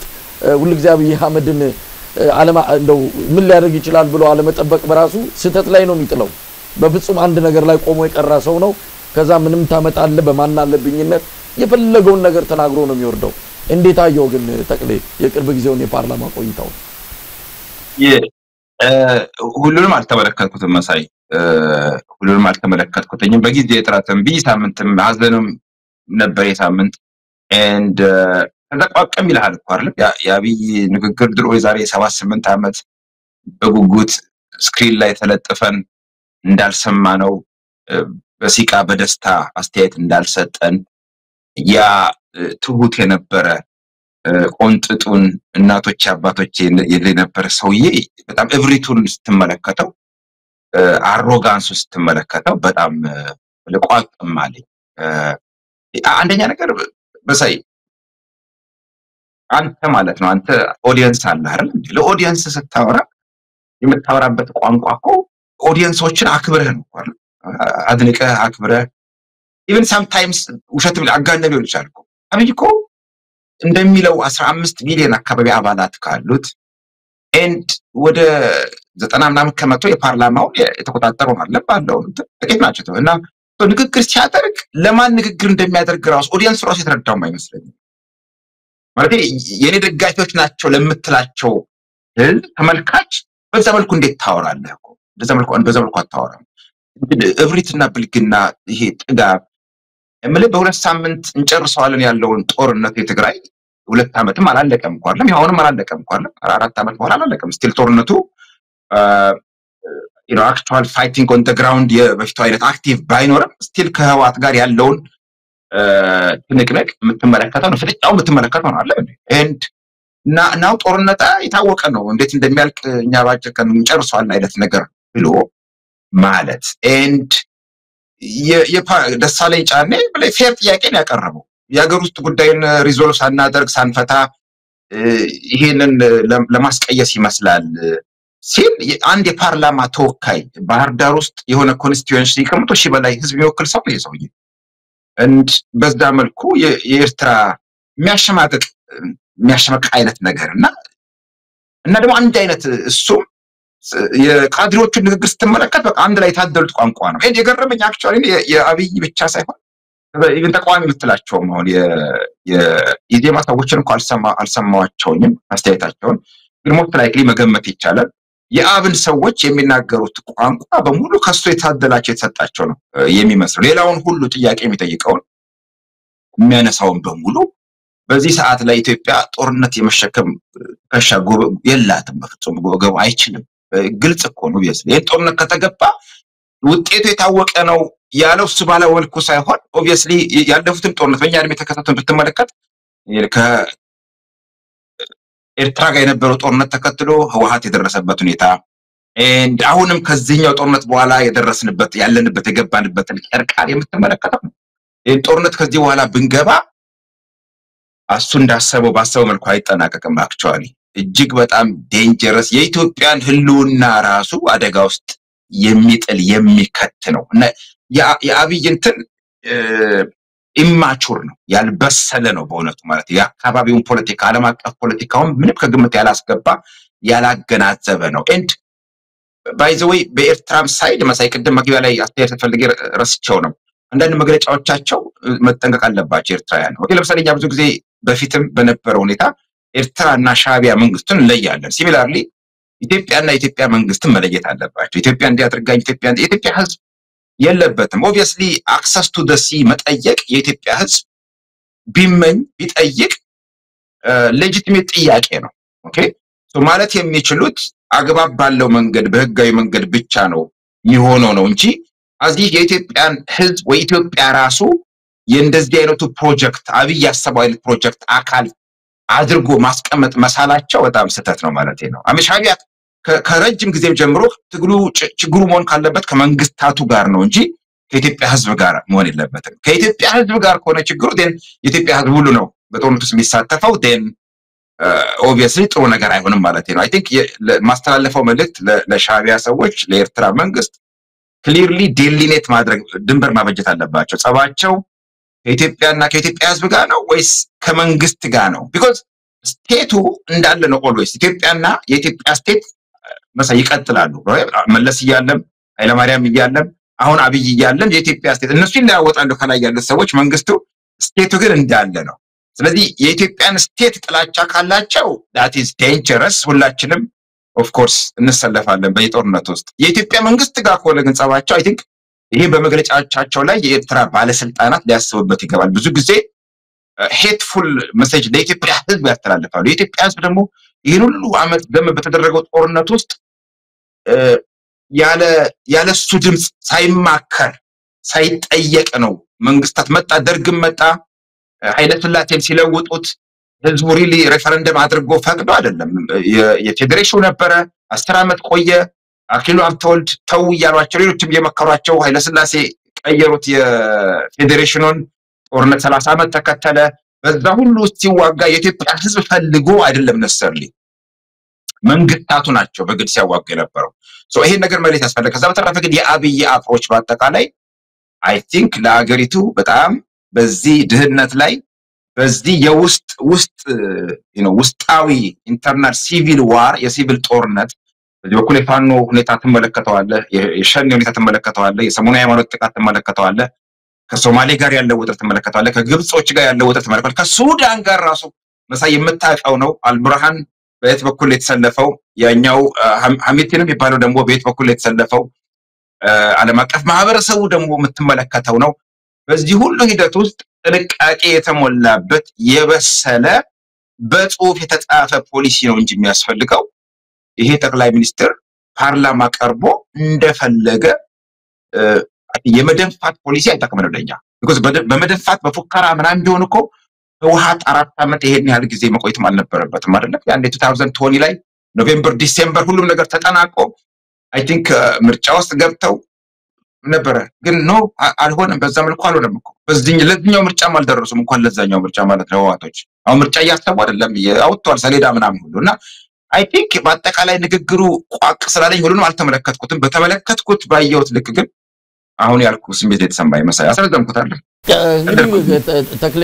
ምናልባት ከብዙ ነገሮች በዚህ ጉዳይ ላይ የተለያዩ ባለሙያዎችንም ከያቅጣጫው ከኢኮኖሚውም እንደዚሁም ከወታደራዊ ጉዳዮችንም አነጋግረን የተለያዩ የአንከር ሚዲያ ባልደረቦች በትንታኔ አብረው ያሉ አስተያየታቸውን ሰጥተውበታል እንደ አዲስ ለማንሳት አይደለም ግን መዘዙ የአብይ አህመድ ንግግር መዘዙ እየተከተለ መጥቷል ኤርትራ ቀደም ሲል ያቀረብከው ያው የኤርትራ መንግስት በእርግጥ ብዙ ጊዜ የኢትዮጵያ ባለስልጣናት በግራ በቀኝም በተለይ በወታደራዊና በሲቪል ያሉት ለሚያወጣቸው መግለጫዎች ለሚያቀርቧቸው ዛቻዎች በየጊዜው መልስ አይሰጡም የሆነ ጊዜ እየተጠበቁ ግን የሚናገሩት የሚሰጡት መልስ አለ እሱን ቀደም ሲል አንተም የተቸበት ሁኔታ ነው ያለው ነገር ግን አብይ አህመድ በደንብ ለጥጦታል አሁን በቀደም ግልጽ የሆነ ስጋት ነው በኤርትራ ላይ ያሳድረው አሁን ኤርትራ ምን እንድታደርግ ነበር የተጠበቀው ኢሳያስ አፈወርቂ ግብጽ ካይሮ ሄዷል ከዚህ ጋር የተያዘ እንደሚሆን እንገምታለን አብይ አህመድ ዛቻ ስላቀረበ 3 ሚሊዮን ኤርትራ ማነው 3 ሚሊዮን ነው በየአመቱ ምንወልደው አንድ ኤርትራ እየጨመርን ያለው ሲል ምን ያህል በሰው ማዕበል በቴክኖሎጂም ወረራ ፈጽሞ ቀይ ባህርን ወደ ኢትዮጵያ ያረጋለው የሚለው በጓዳ ይመከሩበትን ወደ አደባባይ ያወጣው ነው ያለው ስለዚህ ኤርትራ ምን እንድታደርግ ነው የተጠበቀው ወደርንም ጠላንም አንድ ሀገር ስጋት ከተሰማት ምላሽ ትሰጣለች በዚህ ደረጃ ኤርትራውያን ምን እንዲያርጉ ነው አሁን ሄደዋል ግብጽ ደግሞ ከሳውዲ አረቢያ ጋር ቀይ ባህርን በተመለከተ ግልጽ የሆነ መልእክት ለአብይ አህመድ አገዛዝ እንዲደርስ አድርጋለች ቀይ ባህርን አይመለከትሽም እዛ አካባቢ ያለው ነገር የኢትዮጵያ እግርሽም እንዳይደርስ ነው ያለችው ይሄ በራሱ በጣም ትልቅ የዲፕሎማሲ ኪሳራ ነው ለኢትዮጵያ እያደረሰ ያለው ከዛም ይገባንም ከሆነ ከቀይ ባህሩንም ድርሻ ወይም ደግሞ የባህር በርም የሚያስፈልገን ከሆነ አብይ አህመድ በኃይልና በጉልበት ነው ያደረገ ያለው በዲፕሎማሲና በሰላም እድሉን እየዘጋ ነው ያለውና ከዚህ አንፃር እንደው ያለው አጠቃላይ ቀጠናዊ ቀውስን እንዴት ትረዳዋለህ እዚህ ላይ ትንሽ በጣም መጠንቀቅ አለብን ቅድም የገለጽኩልህ ነገር አለ የኢትዮጵያ ህዝብና የኢትዮጵያ ስቴት ኢትዮጵያ የምትባለው አገር ባህር በር አክሰስ እንዳይኖር የተደረገበት መንገድ ፍትሃዊ አይደለም የኔ እምነት እንደዛ ነው I think የአብዛኛው almost all Ethiopians ብያስባለሁ and መሆንም ያለበት እንደዛ ነው የአንድ ሀገር የአሜሪካንም የካናዳም ናሽናል ኢንተረስት አላቸው አይደል so ኢትዮጵያ የባህር በር ያስፈልጋታል የሚለው ላይ I think እኔም አንተም የምንስማማ ይመስለኛል የኢትዮጵያ ስቴት የኢትዮጵያ ህዝብ ጥንትም ነበረው አክሰስ በተለያዩ የታሪክ አጋጣሚዎች ተነፍጎ ሊሆን ይችላል በአሻጥር የዓለም አቀፍ ፖለቲካ ሽኩቻ ሴራ በአውሮፓውያን ተነፍጎ ሊሆን ይችላል ያስፈልገዋል አንዳንድ መሪዎቻችን ሲደክሙ በብልሃት ማነስም በጣም the most recently ደግሞ የ1991 ደግሞ መለስ በሰራው ትልቅ ብላንደር ምክንያት አተናል ሶ የኢትዮጵያ ህዝብ እና ኢትዮጵያ ስቴት የባህር በር ያስፈልገዋል ይሄ እንኳን እኛ እንግዲህ ሂስቶሪካል እንትን መዛግብት የሚያሳዩት አርማን ከሆነም ያኔ የኢትዮጵያ መንግስት ሲመሰረት የአንደርስታንዲንጉ እንደዛ እንደነበረ ነው እንትን በፌዴሬሽኑ ጊዜ ውይይት በነበረ ሰዓትም ኢትዮጵያ የባህር በር አክሰስ ይኖራታል የሚለው ነገር questionable አልነበረም actually እሱ ነው አንደርስታንዲንግ ኦኬ ሶ እንዴት የቱጋ ምናምን ሌላ ጉዳይ ነው ኦኬ ናው አብይ አህመድ የባህር በር ማግኘት ማለት አሁን እንዳልከው ብርሃኑ ጁላ አብይ የወጡ ቴሌቪዥን ላይ ሬዲዮ ላይ ዘራ በሚፎክርበት መንገድ ከሆነ አይ ዶንት ቲንክ እሱኛው መንገድ የኢትዮጵያን ህዝብ ኢንተረስት ይወክላል ብዬ አልገምትም። የኔን ፎር ሹር የኔን ኢንተረስት አይወክልም እሱኛው አፕሮች ማለት ነው። but there must be some kind of arrangement። ሁለተኛ የቅድም መጀመሪያ የጠቀስከው የኤርትራ መንግስት መግለጫም የግብጽ ውጭ ጉዳይ ሚኒስቴር ተናገረ ትላንት የተባለው ሳውዲም ኢትዮጵያ ኦኬ አብይ አላሉም ራይት የአብይ መንግስት የአብይ አድሚኒስትሬሽን አላሉም ኢትዮጵያ የሬድ ሲ ገቨርናንስ ላይ ቦታ የላትም ድርሽ እንዳትል የሚሉት ያም አንአክሰፕተብል ነው በኔ መሳይ በፍጹም ኢትዮጵያ ስቴት የኢትዮጵያ ስቴቱ አገረ መንግስቱ ማለት ነው የኢትዮጵያ ህዝብ ማናቸውንም ሌጂቲሜት ህጋዊ የሆነ እርምጃ ምክክር ጥረት ቢያደርግ አክሰስ ለማድረግ ኖ ብለው ከበው አንቀው ቾክ አድርገው የሚያደርጉት ነገር አንአክሰፕተብል ነው መሳይ ኦኬ በፍጹም አክሰፕተብል አይደለም ማለት ነው አንዳንድ መግለጫዎቻቸው ቅድም መለየት አለባቸው ያልኩት ነው አብይ ብድግ ብለው ተናገረው ልከራከር ይችላል መከራከር ማለታቸው ተገቢ ነው አይደለም ብዬ አይደለም ነገር ግን እነሱ ከዛም በላይ ቢሉ እኛ ስለነሱ ልክናቸው አይደለም ብለን እዚህ ላይ ፍርድ ልንሰጥ አልችልም የራሳቸው ጉዳይ ዋናው እኛ ጋር ያለው ነገር ምንድነው እኛ ባለቤቱን ካልናቁ አጥሩን አይነቀንቁ ነው እኛ መች ራሳችንን ተበቅን በህብረት ቆመን አንድ ድምጽ ቢኖረን አንድነት ቢኖረን እንደዚህ አይነት ንቀትም ማይኖርም ነበርም ኢትዮጵያውያን በተለያየ ጊዜ በሚመጡ መንግስታት ምክንያት ውስጣዊ አንድነታችን ተሸርሽሯል ዛሬ አብይ አህመድ እንኳን አይደለም ስለ አሰብ እንድናስብ ስለ አዲስ አበባ ቅድም እንኳን ተነገርከን ስለ አዲስ አበባ እንኳን መብት እንዳይኖረን ያያረገ ነው ስለዚህ እነሱ የፈለጉት ሊሉ ይችላሉ ጦርም ሊሰብቁ ይችላሉ እኮ ተክሌ ጦር መስበቃቸው አይደለም ትልቁ ነገር ከቃላት አልፈው ጦር ሰራዊትም ሊያዘምቱ ይችላሉ ዋናው ነገር እኛ አንድ ነን ወይ ብሔራዊ ጥቅም ሊያስከብር የሚችል ቁመና አለን ወይ አብይ አህመድ ከነሱም የበለጠ ለኢትዮጵያ ብሔራዊ አደጋ በሆነበት በዚህ ዘመን ላይ አብይም ቤተ መንግስት አስቀምጠን እነሱ እንዲብለዋል እንዲተናግሯል ብለን እነሱ ንግር በግር ከመከታተል የኢትዮጵያን ብሔራዊ ጥቅም ሊያስከብር የሚችል መንግስት እንዲኖር ማድረግ አለብን ሁላችንም ከጎኑ ምንቆም እንዲህ አይነት ሲመጣ እንዲህ አይነት ችግር ሀገራችን ላይ ሲመጣ ያለ ምንም ልዩነት ከመንግስት ጋር ልንሰለፍ የምንችልበት ሁኔታ አልተፈጠረም የገዛ ዜጎቹን በድሮን የሚጨፈጭፍ መንግስት ነው አዲስ አበባ ላይ ያለው ከዚህ አንፃር እነሱ እንደዚህ ብለዋል ግብጽ እኮ ሶማሊያ ድረስ መጣች ታሪካዊ ጠላት የምትባለው ግብጽ በርቀት ያለችው አሁን ደጃፋችን መጣለች ይሄ ሁሉ በአብይ ምክንያት ነው ሶማሌላንድ ላይ በፈጠረው ከሶማሊያ ጋር ባለው በብዙ ችግር ምክንያት ይሄ ሰውዬ ሀገሪቱን ደካማ አርጓታል ማንንም እየተነሳ የሚፈነጭባት የሚዘልፋት ስለዚህ ተክለ መጀመሪያ ውስጣችን ደሳለኛ ያለው እሱ ነው ዶክተር ደሳለኝ የውስጣችንን መጀመሪያ ብሏል እኔ ሌላ ቦታ ከመሄድ ይልቅ ውስጣችንን መጀመሪያ ብንፈትሽ ነው ምናልባት ነጥቤን አግኝተው ከሆነ ያ አሚን ነጥብ አግኝቻለሁ ምንም ችግር የለብኝም መሳይ በነጥብህ ላይ ግን አላስፈላጊ ቦታ ላይ ያስገባው ማለት እኔ ካልኩት ጋር ምንም ይሄ ማለትም አይጠበቅብህም እንትን አስመሰልከው እኮ ዛሬ የተሰበሰበው የናንተ በቃ አብይን አውግዘን ብቻ ለመለያየት የተሰበሰበው አስመሰልከው ማለት ነው በፍጹም አንተም እነሱ ለምን እንዲያሉ ብለ መምጣት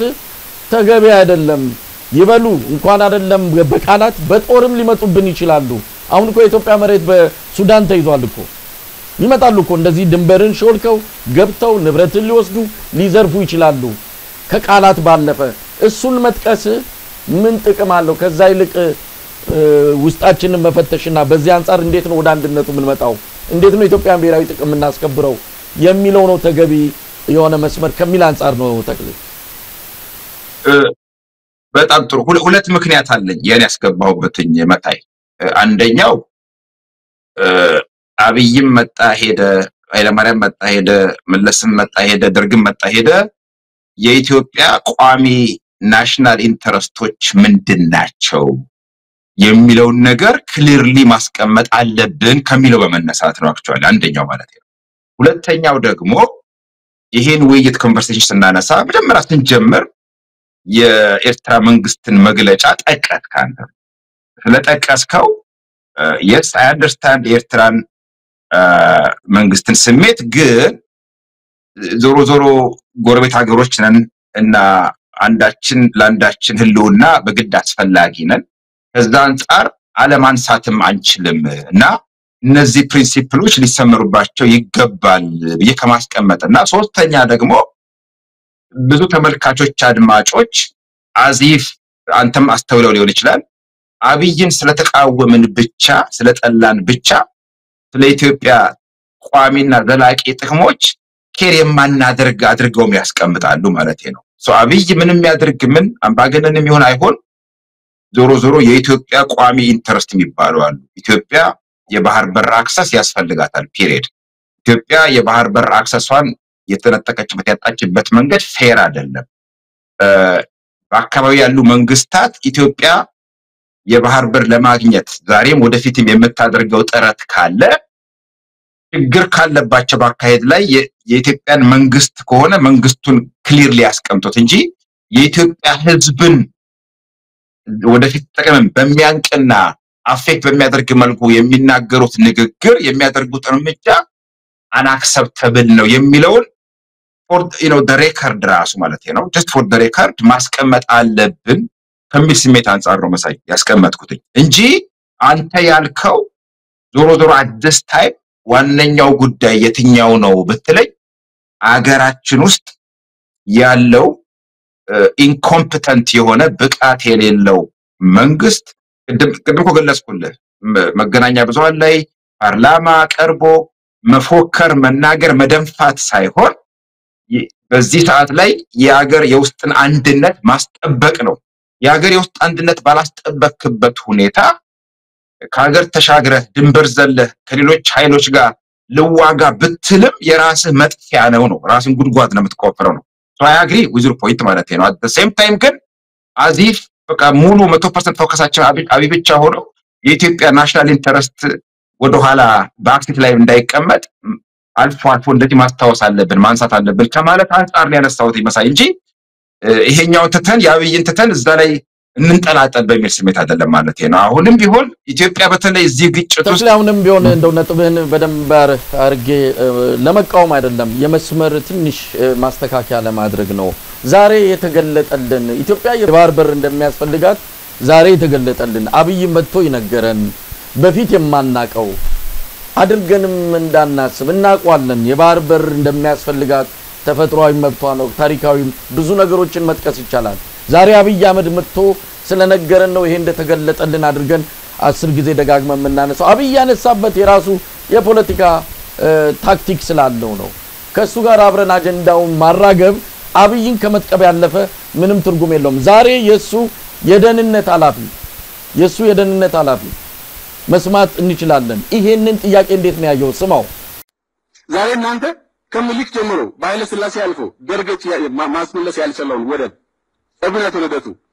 የወደብ ጉዳይን የኢትዮጵያ የትውልድ ጥያቄ እናረጋለን ብላችሁ ነው ያስቀምጣችሁት ለምን ወደብ ከመጣ እንዳላችሁት በሰላም ይመጣ ከሆነ በእኛ አይደለም የሚወሰነው በእኛ የትውልድ ጥያቄ በማድረግ አይደለም የሚመለሰው በኤርትራ ህዝብ ፍላጎት ነው የሚወሰነው ሰላም ከሆነ ስለዚህ የኤርትራ ህዝብ ራሱ ወስኖ ኢትዮጵያ ውስጥ እየመጣ ያለ እድገት ለውጥ ይበልጥ መጠቀም አለብኝ ስለዚህ ኤርትራም ኢትዮጵያም በጋራ ማደግ እንዲችሉ እንፍጠር ካለ የሚወሰነው እኛ የትውልድ ጥያቄ ያለብን ብለን ስላራገብ ነው አካኪ ዘራፍ ስላለን ሳይሆን የኤርትራ ህዝብ መጠቀም አለኝ ብሎ ነው የሚወስነው ስለዚህ ይሄን መተር ያለብን ኤርትራ ህዝብ አይደለም የትውልድ ጥያቄ ወደብ እናረጋለን ብላችሁ ከምታራገቡት ለምን ደህንነታችን ነው ጠላታችን እሱ ላይ እንዝመታትሉም በተጨባጭ እንዳስቀምጥ ነው አሰብም ምጽዋም ከኛ ጋር በነበሩ ሰዓት ቁልቁል እየወረድን ነበር ለንፈጣፈጥ አንድ አሙስ ይቀረን ነው ይዳን ነው አሰብና ወደብ ከኛ ጋር ባልነበሩበት ሰዓት ነው ሽቅብ እየወጣን ያለነው ተክለ ሚካኤል እንግዲህ ይሄ የአቶ ሬድዋን ሁሴን በወቅቱ የኢህአዴግ ከፍተኛ ባለስልጣን በነበረ ጊዜ የተናገረው ነው ዛሬ የአብይ አህመድ የደህንነት ኃላፊ ነው ስለዚህ እና አብይ አሁንም ኢህአዴግ ነው ያለው ስልጣን ላይ ስምና ሌላውን ነገር ቀይረ እንጂ እንዳለ ኢህአዴግ ሹማምንት ናቸው ያሉት መውቀስም ካለባቸው ራሳቸውን ነው ያኔ ታሪክ ስተሰርተናል ያኔ ተሞኝተን ነበር አለ ብራኑ ጁላም እንግዲህ ተሞኝተን ነበር ስተትም ሰርተናል ለማረምም የመጡትና እነሱ ናቸው ይሄ አይደለም ጥያቄው ዛሬ ግን የመጣበት መንገድ እንደ አዲስ ሊነግረን የሚፈልገው ሌላ ከጀርባው ምንድነው የተቋጠረ መርዝ አለ ያንን አብረን የምናራግብና የዚህ አጀንዳ ተጫዋች ከሆነን አብይ አህመድን ስልጣን እድሜ እናራዝማለን እንጂ የባርበሩን አናገኝም በሰላሙ ኮሞከር ነው ሶማሌላንድ ሄደን ቁማር ተበልተን መተናል በጦርነት እንዴት እናገኘዋለን አጀንዳውን ያነሳው ለሌላ ጉዳይ ነው ከዚህ አንፃር እንደው ዝም ብለን አሟሟቂ እንዳንሆን በሚል እንጂ ሐሳብንም ፍላጎትንም ህልምንም አብረን የምንጋራው እንደሆነ ምንም ጥርጥር የለውም የአብዛኞቻችን ኢትዮጵያን ስሜት ተመሳሳይ ነው ተግሌ ማለት እንዳልኩ አሁን ላስት ያለፉት ሁለት ኮሜንቶች ብዙም ለኔ ኢሬሌቫንት ናቸው በዛሬው ዲስከሽን ላይ ምክንያቱም አብይ ምክንያቱም አብይ ስለ ወደብ ያነሳው ነገር ቆንጆ ነው ጥሩ ነው በጣም ከጎኑ ንቁም ያለ የለማ አሁን እንደሱ አይነት ሐሳብ ያራመደ ሰው ቢመጣ የሚሰጥ መልስ ነው የሰጠው አሁን አንተ ማለት ነው ስለዚህ ምንም ጥሩ ናቸው በራሳቸው ሐሳቦቹ ምንም መጥፎ ክፋት የላቸው ማን ያልካቸው ነገሮች ማለት ነው but that is not the topic here አሁን እዚህ ላይ ማለት አብይንማ በበቂ ቀጠቀጥ ነው እኮ በደንብ አድርገን አንድ ሰዓት ከምናምን ቀጥቀጣ ነው now at the same time ሁሌ ውይይት ስናደርግ ስንነጋገር አዚፍ ዋና አጀንዳችን 100% መንግስትን መተቸት መቀጥቀጥ ብቻ እንዳይመስልም at the same time ኢትዮጵያ የምትባለው ሀገራችን አለች የኢትዮጵያ ቋሚ ኢንተረስቶችም እነዚህ ናቸው ለነዛ always የቆመንን እንሞታለን እንሰዋለን የሚለውን ማረጋገጫ መስጠት አለብን ከሚለው አንፃር ነው አክቹአሊ እንጂ ለማን ነው የምትነግረው ነው የኔ ጫውታ እኮ ለማን ነው የምትነግረው ለቀባሪው እኮ ነው የምታረዳው ይሄንማ ያደግንበት የኖርንበት ወደፊትም የምንኖርበት እውነት ነው ይሄንን አንተም ከጫውታው ጋር ወይም ደግሞ ከወቅታዊ ሁኔታ ጋር ተያያዥነት የለውም ተያያዥነት የሚኖረው ምንድነው ይሄን አጀንዳ እንዴት ካብይ እንንጠቀው ነው ካብይ እንዳይጠቀምበት እንዴት እናድርገው ሚለው የበለጠ ከወቅቱ ጋር ሊሄድ ይችላል እንጂ እነን መልሶ መላልሶ ማንሳት ለኢትዮጵያዊ ብትነግረው ምን አዲስ ነገር አለው ነው እንዴ አይ አይደለም ተያያዥነትማ ለምን እንዳለው እኮ አስቀመጥኩልህ ሁለት ሶስት ምክንያቶች ሰጣው መድገም ካስፈልጋ አንደኛው መጀመሪያ ስታነሳ አንተ ራስህ ያቀረብካት መግለጫ ኢትዮጵያ እንዴት አረጋለች ኖ ኦኬ ክሊር አድርጉ አብይ ይበሉ ወይ ብልጽግና መንግስት በሉ ኢትዮጵያ ካሉ ግን ኢትዮጵያ ስቴቱን ነው የኢትዮጵያ ህዝብ ነው that is wrong ነው በሚለው አንደኛ ማለት ነው እሱ ኮሬክት ነው ሁለተኛ እነ ሳውዲ አረቢያ የሰጡት ስቴትመንት አብይን ተገና አድርገው አብይ ባደረገው እንቅስቃሴ ትክክል ያውነ ንግግር ወይ አክሽን ምክንያት የሰጧቸው ኮሜንቶች አብይን ብቻ ሳይሆን ኢትዮጵያንም የሚጎዱ ናቸው so clearly ይሄን ሜሴጅ ማስተላለፍ አለብን ማስቀመጥ አለብን for the record ማለት ነው ሶስተኛ ሁሉ ጊዜ እንትን ይሄ ቀልቡና መሐል ላይ ያሉ ሰዎች አሉ መሳይ ሰው በሶስት ተነክፈለው የብልጽግና ካድሬዎች ደጋፊዎች አሉ ምንም እነሱ ለድንጋይ ላይ ውሃ ማፍሰስ ነው just ተዋቸው but መሐል ላይ አብዛኛው ሰው መሐል ላይ ሆኖ ወደዚህ የሚል ነው right so sometimes ባንታይነት በእኛ አይነት ሰዎች አስተያየት የተሳሳተ አመለካከት ሊይዙ ስለሚችሉ ኖ ጋይስ በሚለው ምክንያትም ጭምር ለነሱ ቤኔፊትም ነው ጭምር ነው ማለት ነው ምንድነው የተሳሳተው የኛ ምን ነው የተሳሳተው አይ ስተትለ ፎከሳችን ቅድም ያልኩ ነው ለምሳሌ 100% አብይን አታክ ማድረግ ብቻ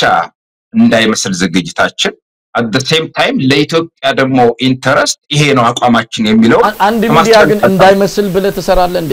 አብይን ማጥቃት እንዳይመስል ተብሎ የሚሰራ የለም ዋና እውነት ነው ትክክል ነው የሚል ነው እንጂ አብይን ማጥቃት ብቻ እንዳይመስል ስለዚህ 10% ትንሽ እንከላከለው 90% እንዲ ብለ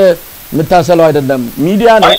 ሚዲያ ዜና ይሰራል ሚዲያ እውነትን ይከተላል ፎከስ ማድረግ እንዳለው ነው አሁን ቀደም ሲል ያቀረብከው ትንታኔ በራሱ በጣም ጉድለት ያለበት ነው አብዛኛው መሐል ላይ ነው ያለው በአሁን ሰዓት አብዛኛው መሐል ላይ አይደለም ያለው አብዛኛው ከብልጽግና ደሴት ውጪ ነው በቁጥር ጥናት አድርጌ ወይም ደግሞ ምርመራ አድርጌ አይደለም አሁን በየትኛውም ኢትዮጵያ ማህበረሰብ ክፍል በየትኛውም ክልል ብትሄድ አብዛኛው ምናልባትም በቁጥር አስቀምጥ ብለ እንዲው ገስ አርግ ብትለኝ ከ80-90% በላይ ከአብይ በስተጀርባ ነው ያለው ስለዚህ መሐል ላይ የምትለው ማን ነው ኢትዮጵያ ውስጥ ነጭና ጥቁር ነው ግራጫ የሚባል የለም ወይ መንግስትን የሚደግፍ ነው ያለው ወይም ደግሞ አብዛኛው ከመንግስት ውጪ ነው ያለውና ይሄ መሐል ላይ የምትለው ምናልባት አደርባይ ምናልባት ወላዋይ እንደውም የበለጠ ሀገር ሊያጠፋ የሚችል መስመር ላይ የቆመ እንጂ ሀገርን ሊያድን የሚችል አይደለም I think ይሄኛው ኮስተት ነው በጣም I think absolutely ስተት ነው አሁን የተናገርኩት ምኑ ነው ስተቱ ሰዎች አድርባይ ሳይሆኑ በጥቅም ሳይገዙ ሆነስትሊ ኢን ጉድ ፌዝ ከመንግስት ጎን ሊቆሙ ይችላሉ በተወሰነ ለምሳሌ አንድ ምክንያታቸውን ትነግራናለህ ካሁን ባሁን ሰዓት ከአብይ ጋር ሊያስቆም የሚችል ምክንያት ምንድነው ቀይ ባህርን አመጣላችኋለሁ ቀይ ባህር ያስፈልገናል የሚለው አጀንዳ ብዙ ሰዎችን ኢምፕረስ ያደርጋቸው ሊሰባቸው ይችላል ሆነስትሊ ማለት ነው ቀይ ባህር ካመጣልን ማታስ ጉድ ከጎኑ ሊቆም ይችላሉ አይ ሚን መሳይ ቅድም እኮ እንትና ሁለት አትናገራ ኦሬዲ ኢትዮጵያ ነበርክ የበለጠ አይተዋል እንዴት ነው እንት ግራውንድ አልከኝ አይደለም ሶ አይ ቶክ ቱ ፒፕል ብዙ ሰዎች በቆየውበት 12 ቀን የሰውን አስተያየት በተለያየ አጋጣሚ በለቅሶም በሰርግም በመልስም በባርም በመናም ታይዋለ ዲቴክት አደርገዋለና I don't agree it's okay መስማማት የለብንም መጻ እኔ ካንተ ጋር አልስማማም በዚህኛው ሐሳብ ብዙ ሰዎች በዚህ አጀንዳ አሁን ከአብይ ጋር ለመቆም የሚያስችል አንድ ምክንያት ጥቀስልኝ ስለ አብይ ባርበር አመጣለሁ አለ አብይ ባርበር ሊያመጣ ይችላል አብይ ባርበር ያመጣል ብሎ የሚያስብ ኢትዮጵያዊ ካለ ወይም ደግሞ ከኡነታው ጋር ከአጠቃላይ ፖለቲካ እንቅስቃሴ የተፋታ ምናልባት ምስኪን የዋህ ሊሆን ይችላል እንጂ አብይ ባርበር ያመጣልናል ብሎ ትክክለኛ የፖለቲካ አቋም ያዘ ካለ ወይ ብልጽግና መንደር ያለ ሰው በፖለቲካ እምነት ሄድን ዝም ብሎ በዜግነቱ ይሄንን ሐሳብ ከያዘ ምኞት ነው ያብይን የጥፋት አካሄድ አልተረዳም ስለዚህ ይሄንን ሰው እንደው በፖለቲካ አቋም መስመር ይዟል ብለን ጎራ ውስጥ ልንከተው የሚችል አይመስለኝም ኤግዛክትሊ አሁን ያልከው ፖይንት ታዲያ እሱን አብዛኛው ኢትዮጵያ ህዝብ ምስኪን ነው የዋህ ነው አብዛኛው በእኔ አስተያየት ማለት ነው አሁን ቅድም የተከሰ አቢል የኢትዮጵያ ህዝብ ሁሉ ግርማ ሰይፉ ወይ ብርሃኑ ነጋ አርጋ ታስቀምጠው አመሳይ አብዛኛው ህዝብ ምስኪን ነው የዋህ ነው የኢትዮጵያ ህዝብ ካልቸራሊ መንግስት ያምናል መንግስት ያከብራል አይደል ተቋማት ያከብራል አጥቷል እና ንጉሱ በሌሉበት ሁሉ እሳቸው ከሰማይ ተቀብተው ሲሪር ነውና አይ ቲንክ አብዛኛው ህዝብ አጀንዳ ሲሰጠው ደሰልፎ የወጡበት ቆራራለ ለምሳሌ ሶማሊላንድ ሄዶኮ እንግዲህ እግዚአብሔር ይመስገን ነው ምን ይባላል ብሎ ሲል ሪሊ ሆነስቲ በቃ እውነት ነው ብለው ጮቤ ረገጡ የተወሰኑ ሰልፍ ይወጡልኮ ሰዎች ነበራል መሳይ ማለት አሁን እንግዲህ በፓርቲ መዋቅር የሚደረግ እንቅስቃሴን አሁን ሰልፍም ይወጡት በል ይሄ በሙሉ በፓርቲ መዋቅር የሚደረግ ግርግር ነው በነገራችን ላይ እሱንም በደንብ መለየት አለብን የኢትዮጵያ ህዝብ ቀደም ሲል አምላኩን ያምናል ወይም ደግሞ መንግስትን ያምናል አልክ በቅርቡ በወጣ ዓለም አቀፍ ዳታ ነው ኢትዮጵያ ከ143 ሀገራት 135ኛ ነው ወጣችሁ በፍትህ አንዱ መስፈርት ህዝቡ በፍትህ ያምናል ወይ በመንግስት ያምናል ወይ ነው ትልቁን ነጥብ የጣለው አብይ አህመድ በዚህ ጉዳይ ላይ ነው መንግስትን አያምንም በአገሪቱ የፍትህ ተቋማት አያምንም ነው የኢትዮጵያ ህዝብ ነው ከኢትዮጵያ ህዝብ ናሙና ተወስዶ ነው ስለዚህ የኢትዮጵያ ህዝብ መንግስትን ሊያምን የሚችልበት ምንም አይነት ምክንያት የለም በጥቅምና በተለያየ መልኩ አይኖሩም ማለት አይደለም መንግስት ደጋፊ የለውም ማለት አይደለም እንዳልኩ ጥቅም በተለያየ መልኩ በብሔረሰብም በሃይማኖትም በተለያየ መልኩ ከአብይ ጎል የተሰለፉ ሊኖሩ ይችላሉ እኛም ምንለውን የሰው ልጅ መብት ቀደም ሲል እኛ አንተ ምንም ስናወራ የነበረውን ብዙ ሰዎች የሚጋሩትን በተመለከተ ግን አብዛኛው ህዝብ ከአብይ አህመድ በተቃራኒ ነው ያለው አንዳንዴ እንዳናሳስተው ነው ምናልባት አግኝተውኝ ከሆነ ነጥብ ነው አግኝቻለሁ መሳይ ግን እንትሉ ክርክሩ ኤንድለስ ይሆናል እንጂ አሁን አንተ ራሱ ገረምከኝ ራሱ ብልጽግናዎችና ኢህአዴጎች ነው እንክብኝ እኮ ብዙ ጊዜ ዳታ ይጠቅሳሉ ይሄው አይኤምኤፍ እኮ እንደዚህ ያለ ኢትዮጵያ ኢኮኖሚ 7.5 ያድጋል አለ እንትን የደቡብ አፍሪካ እንትኖች የኮሪደር እንትን ልንጀምር ነው የኬንያ ናይሮቢን እንደ ኢትዮጵያ ወንዝ ልማት ሊጀምር ነው አለ ሩቶ ምናምን ብለው ይጠቅሳሉ እና አሁን አንተ በተቀስክልኝ እንደዛ ነገር ነው ስለዚህ ዓለም አቀፍ ዳታ ተመስርቼ ተቀስኩልኝ ይሻላል ወይስ አንተ ምንም ዳታ ወይ ዓለም አቀፍ ተቋማት ያቀርቡትን ጥናት ሳትጠቅስ መንግስትን ያምናል ብለ የትኛው ነው የተሻለ የሚሆነው እኔ ዓለም አቀፍ ዳታም ቢያንስ ተጠቅሻለሁ አንተ የተቀስከው ነገር የለም ግን መንግስትን ያምናል ህዝቧል የትኛው ነው ትክክል የቱ ነው ሳይንሳዊው አይ ሳይንሳዊ ነው አይደለም ሳንል እኔ ያልኩት ኦብቪየስሊ የተሻለ አንደኛ ነገር በፍትህ ስለ ፍትህ ነው ያወራው አንተ የጠቀስከው ዓለም አቀፍ ዳታ ፍትህን በተመለከተ የኢትዮጵያ ህዝብ አብዛኛው ከ130 ምናምን ሀገሮች ውስጥ ስለ ፍትህ አላወራንማ ስለ ቀይ ባህር ጉዳይ አመጣላችኋለሁ ቢል መንግስት አንደኛ የኢትዮጵያ መንግስት የኢትዮጵያ ህዝብ እኮ መንግስትን ስለሚያምን ነው ይሄን ያህል በየጊዜው ቶሎ ኦቨርናይት ማይት ነው ለምሳሌ ኬንያ ሌሎች ሀገሮች ስትሄድ ተቃውሞ ገንፍሎ ወጥቶ ለምዕራብ አፍሪካ ሀገሮች ብትመለከት መንግስትን ይመጣል ታሪክ አለ። አሁን ኢትዮጵያ ስትመለከት ግን ይሄ ሁሉ በደል ሰቆቃ ግፍ እየተፈጸመ እኮ በተወሰነ መልኩ መንግስት ኢሚዲየትሊ የማይገለበጠው በተወሰነ መልኩ የኢትዮጵያ ህዝብ መንግስት ስለሚያምን ስለሚያከብርም እኮ ነው አይደለም በሳ ፕራክቲካሊ ስለዚህ በጣም የተሳሳተ በጣም አደገኛ በጣም ሊታረም የሚገባው መንግስትን ስላመን አይደለም አፋኝ በጣም ጨቋኝ ገዳይ ያው ያየነው ነው እንደዛ አይነት አገዛዝ ስለሆነ እንጂ የኢትዮጵያ ህዝብ ደሞ አይቀርም አጋጣሚውንም እየተጠበቀ ነው እንጂ አሁን አንተ በመትለው በፍጹም አይደለም ስላመኑ አይደለም የማይጥለው አጋጣሚውን ካገኘ ምን እንደሚያደርግ የታወቀ ነው ተክሊ ምናልባት እቺን አስተሳሰብ የምገዛው አይደለም ኖ ስላመነ እኮ ስላል አይ ቲንክ ስለወደደው ማለት አይደለም አይ ቲንክ ሚስአንደርስታንድ እንዳታደርገኝ ስለወደደው ስላፈቀረው አክብሮት ነው አይደለም እኮ ካልቸራሊ ተመታታ የኢትዮጵያ አይነት መንግስት ግፍ የሚፈጽም መንግስት ሌላ ቦታ ቢሆን ይሄን ያህል ጊዜ አይቆይም ኦቨርስትሮ ይደረጋል ይገለበጣል ማለት ነው ኢትዮጵያ ግን ሳይገለበጥ ሲቀር በተወሰነ መልኩ ንቀትም ሊሆን ይችላል ህዝቡ so my point is ብቻ መንግስት እንደዚህ አይነት አጀንዳዎችን የቀይ ባህር አይነት ሲያመጣ ደስ የማድረግ ተስፋ እኔ እናንተ እኮ ምስክሮች ነን መሳይ I don't know ይሄን አንተን በምን መልኩ እኔ እናንተ አብይ ጉያ ስር አንተም ያን ጊዜ 2-3 አመት ይሄር ነው ለምንድን ነው ያን ሁሉ ኤክስፒሪየንስ ኢህአዴግ ያተለጠነውን ካድሬ ሰላይ 2018 ስልጣን ሲይዝ ምንም ኳስችን ሳናደርግ ተናገረ በቃ እንዲያደርገናል ቆንጥጡን ሲል በጣም ኤክሳይትድ ሆነን እኮ ገባን ተደፈቀናል ለምን መሰል አብይ ያኔ መደገፍና አብይን በዚህ ጊዜ ላይ መደገፍ አንድ አይደለም ያኔ አብይ አህመድ ገና ሲመጣ ምንም የምናቀው ነገር የለም አሁን ኢትዮጵያ ላይ መከራ ዘነበ ትግራይ ላይ ጦርነት አውጆ በሚሊዮን ሰው አለቀ ኦሮሚያ ላይ ብዙ ሰው አለቀ አብይ በአደባባይ ወጥቶ መግደል መሸነፍ ነው ያለው መግደል ጠቃሚ እንደሆነ እንደም ብዙ ጥፍ እንገላለን ብሎ ተናገረ ብዙ ቃላቶቹን አጠፈ ብዙ ለኢትዮጵያ ህዝብ የቀባውን በሙሉ ገለበጠ አገሪቱን የመከራ ጎሬ ያደረጋል ስለዚህ ያኔ አብይ መደገፍና አሁን አንድ አይደለም እንዳታወዳደረው ብዬ ነው ልክና እኔ ያመጣው አናሎጂውን እንኳን የተወሰኑ ሰዎች ግን በዛ ሰዓትም እኮ ኖ ፕሊዝ ዶንት ዱ ዲስ ይሄን ሰው እየተው ግዴለም የጴንጤ የብልጽግና ወንጌል ስብከት አመጥቶ ሊያጭበረብረን ነው እንዴት በኢህአዴግ በፈርዖን ቤት ያደገውን ሰውዬ እንዴት ታምኑታላችሁ እንዳትቀበሉት ብለው ሲቃወሙ የነበሩ ሰዎች ነበሩ አለ መዛታት ላይ መሰለ ግን ብዙዎቻችን አመን ነው ያመጣውት ምሳሌ ሆነ አሁንና ያኔ አንደው ለማለት ሳይሆን ያመነው ለምንድን ነው በዛ ሰዓት ላይ ኦብቪየስሊ አብይ በተናገረው በቋንቋ በነገረን እኮ ነው እንዲያደርጋለው አገሪቱን እናሳድጋታለን በዚህ ወጥቶ ምናምን ሲላል we believed him የኛ ጥፋት ነው ለህ አይደለም ጥፋተኞች ለህ አይደለም similarly my point is አሁንም አብይ በዚህ ቀውስ ውስጥ አብይ ለምን አመጣው የቀይ ባህርን ራሱ አብይ አንዱ አርጊመንታችን ሎጂካችን ምንድነው መሳይ ቀይ ባህርን ያመጣው አገሪቱ ውስጥ ያለውን ደታለኝ ተራምደታለ አይደለም የተናገረው አርጊመንቱ አገሪቱ ውስጥ ያለውን ውጥረት ዲስትራክት ሊያደርግበት ነው አይደለም ያለው how is he going to distract the people because ሰው የባህር አክሰስ ታገኛለ ሲባል ኤክሳይትድ ሆኖ ተከትሎት ከጎኑ ይቆማል እንጂ በትክክል ለኢትዮጵያን ተረስታ አሰበህ አይደለም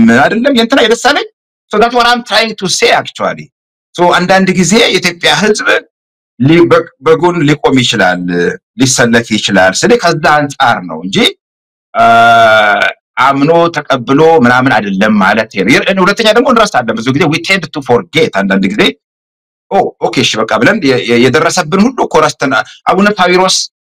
2023 ያ ሁሉ ጥፋት የሞቱ በቅጦ ያልተቀበሩ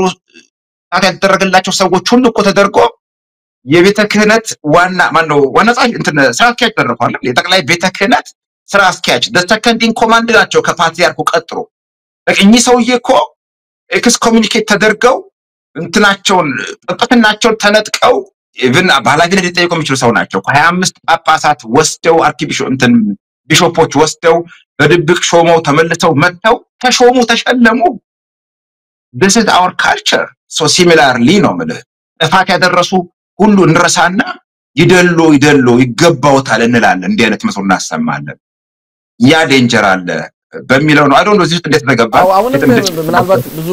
እንትኖች አሉ የተሳሳቱ አካይዶች አሉ እሳቸውንም ቢሆን ተሸክሞ አዝሎ ለዚህ ያበቃው መንግስት ነው ህዝብ አይደለም የተቀበላቸው ህዝብ የሚለው ነገር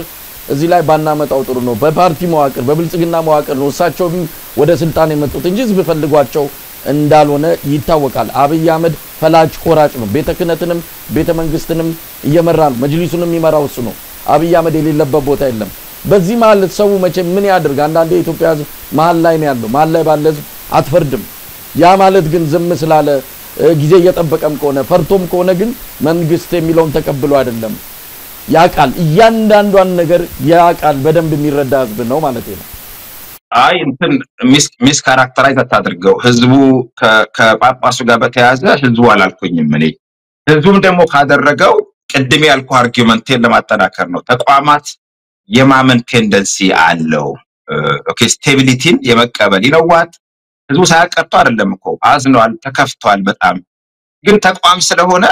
ከተቋም ጋር ፋይት አንገባም አይነት ይመስለኛል በቤተ ክርስቲያንም እንጂ እኚህ ሰው ሊሾሙ አይገባም ነበር በፍጹም ማለት ነው in any case ከአብይም ጋር በተያያዘ እንደነገርኩ የአርጊውመንቱ የቅድሙን ያነሳውትኝ በዚህ ሰዓት ላይ አብይ የቀርባራ አጀንዳ ስላነሳ ከጎኑ እንቆማለን አይደለም በፍጹም ደስ አይደለም ስንቃወመው ግን at the same time ለኢትዮጵያ ቋሚ ኢንተረስት ግን ያለንን አቋም ምንከተላቸውን መርሆች ማስቀመጥ አለብን ከሚለው አንፃር ነው የጎረቤት ሀገሮች የሚናገሯቸውን ንግግርም ዝም ብለን ማለፍ የለብንም ለማለት የፈለኩት በሱ አንፃር ያነሳውትኛ ደንብ ተረድቻለሁ ተክለሚካል ያው እንግዲህ የዜና መድረካችን ነው ዜና ስለሆነ የተባለው ምንድነው ኤርትራ ምን መልስ ሰጠች በሚለው ላይ ለማቅረብ እንጂ እኔ ቀድሞውንም ሳቀርበው በመደገፍም በመቃወምም አልነበረም የኤርትራን ያቀረብኩት አብይ አህመድ ተናገረ ለዚህ ደግሞ ኤርትራ ይሄንን መልስ ሰጠች በሚል ነው ትክክል ናቸው አይደሉም ሳውዲ አረቢያ ትክክል ናት ግብጽ በፍጹም እዛ ነገር ውስጥ አልገባንም እኛ የራሳችንን አጥር እንጠብቅ አጥራችንን እናጠንክረው ውስጣዊ አንድነታችን ቢኖር ዛሬ እንደዚህ መጫወቻ አንሆንም አብይ አህመድ በሶማሌላንድ እውቅና ባልተሰጣት ሶማሌላንድ ጭምር በምንድነው ከፍተኛ ነጥብ የጣልንበት ሶማሌላንድ ሀገር ሳትሆን ማለት ማዕከላዊ መንግስት ሳይኖራት እንደዚሁ በዲፕሎማሲ ያሸነፈችበት ብዙ ነጥብ እየጣልን ነው በዚህ ሰውዬ ደካማነት በዚህ ሰውዬ አቅመ ቢስነት ይሄንን ነው መጠየቅ ያለብን እኛ መጀመሪያ የውስጣችንን ነው ስለዚህ ነው ሌላ አጀንዳ እንዲሁ ዝም ብሎ አብይን ይጠቅማል እድሜውን ሊያራዝም ይችላል እንጂ ለኛ ምንም የሚጠቅመን አይደለም የባህር በርም ወደብም ሁሉም ነገር በራሳችን መንግስት ሲኖረን ኢትዮጵያን የሚጠቅም ለኢትዮጵያ የሚቆም መንግስት ሲኖር ግን ሁላችንም ተሰልፈን ኢትዮጵያ በሰላማዊ በዲፕሎማሲያዊ በህጋዊ መንገድ እነዚህ ነገሮች መታገኝበትን እንረባረባለን ሁሉም ከያቅጣጫው ይረባረባል አሁን ግን ይሄንን ለናረግ የምንችልበት አጀንዳውም ሲነሳ አብረን ልንተባበር የሚያስችል ምንም አይነት መድረክ የለም ለማለት ነው ተክለ I mean I understand እንዳልኩ አርጊውመንቱ በሁሉም አቅጣጫ ሊቀጥል ይችላል ዞሮ ዞሮ አብይንም በዚህ ሰዓት ላይ መቃወሙ መወጠሩ ዞሮ አይገባውም እኛ ምንም አለምን አብይ የሚያደርገው ያደርጋል ኢትዮጵያን ነው ዞሮ የሚጎዳው ብለው ሊከራከሩ ይችላሉ ሰዎች የሚከራከሩም አሉ በነገራችን ላይ እንደዛ ብለውና እንደው ትላንትና ላይ ኢቭን ጦርነት ራሱ ቢፈነዳ በኢትዮጵያ መንግስትና በኤርትራ መንግስት መካከል እንዴት ነው የቱጋ ነው መቆም የሚለው አጥር ላይ ነው ይስል አንድ የራሴ ጓደኛዬ እንዴ በፍጹም እንደዚህ ማለት አይገባም ኢትዮጵያ ኦልዌስ የፈለገ ካለው መንግስት ጋር የፈለገ ቅሬታ ይኑረን ኢትዮጵያ እንደ ሀገር ከሌላ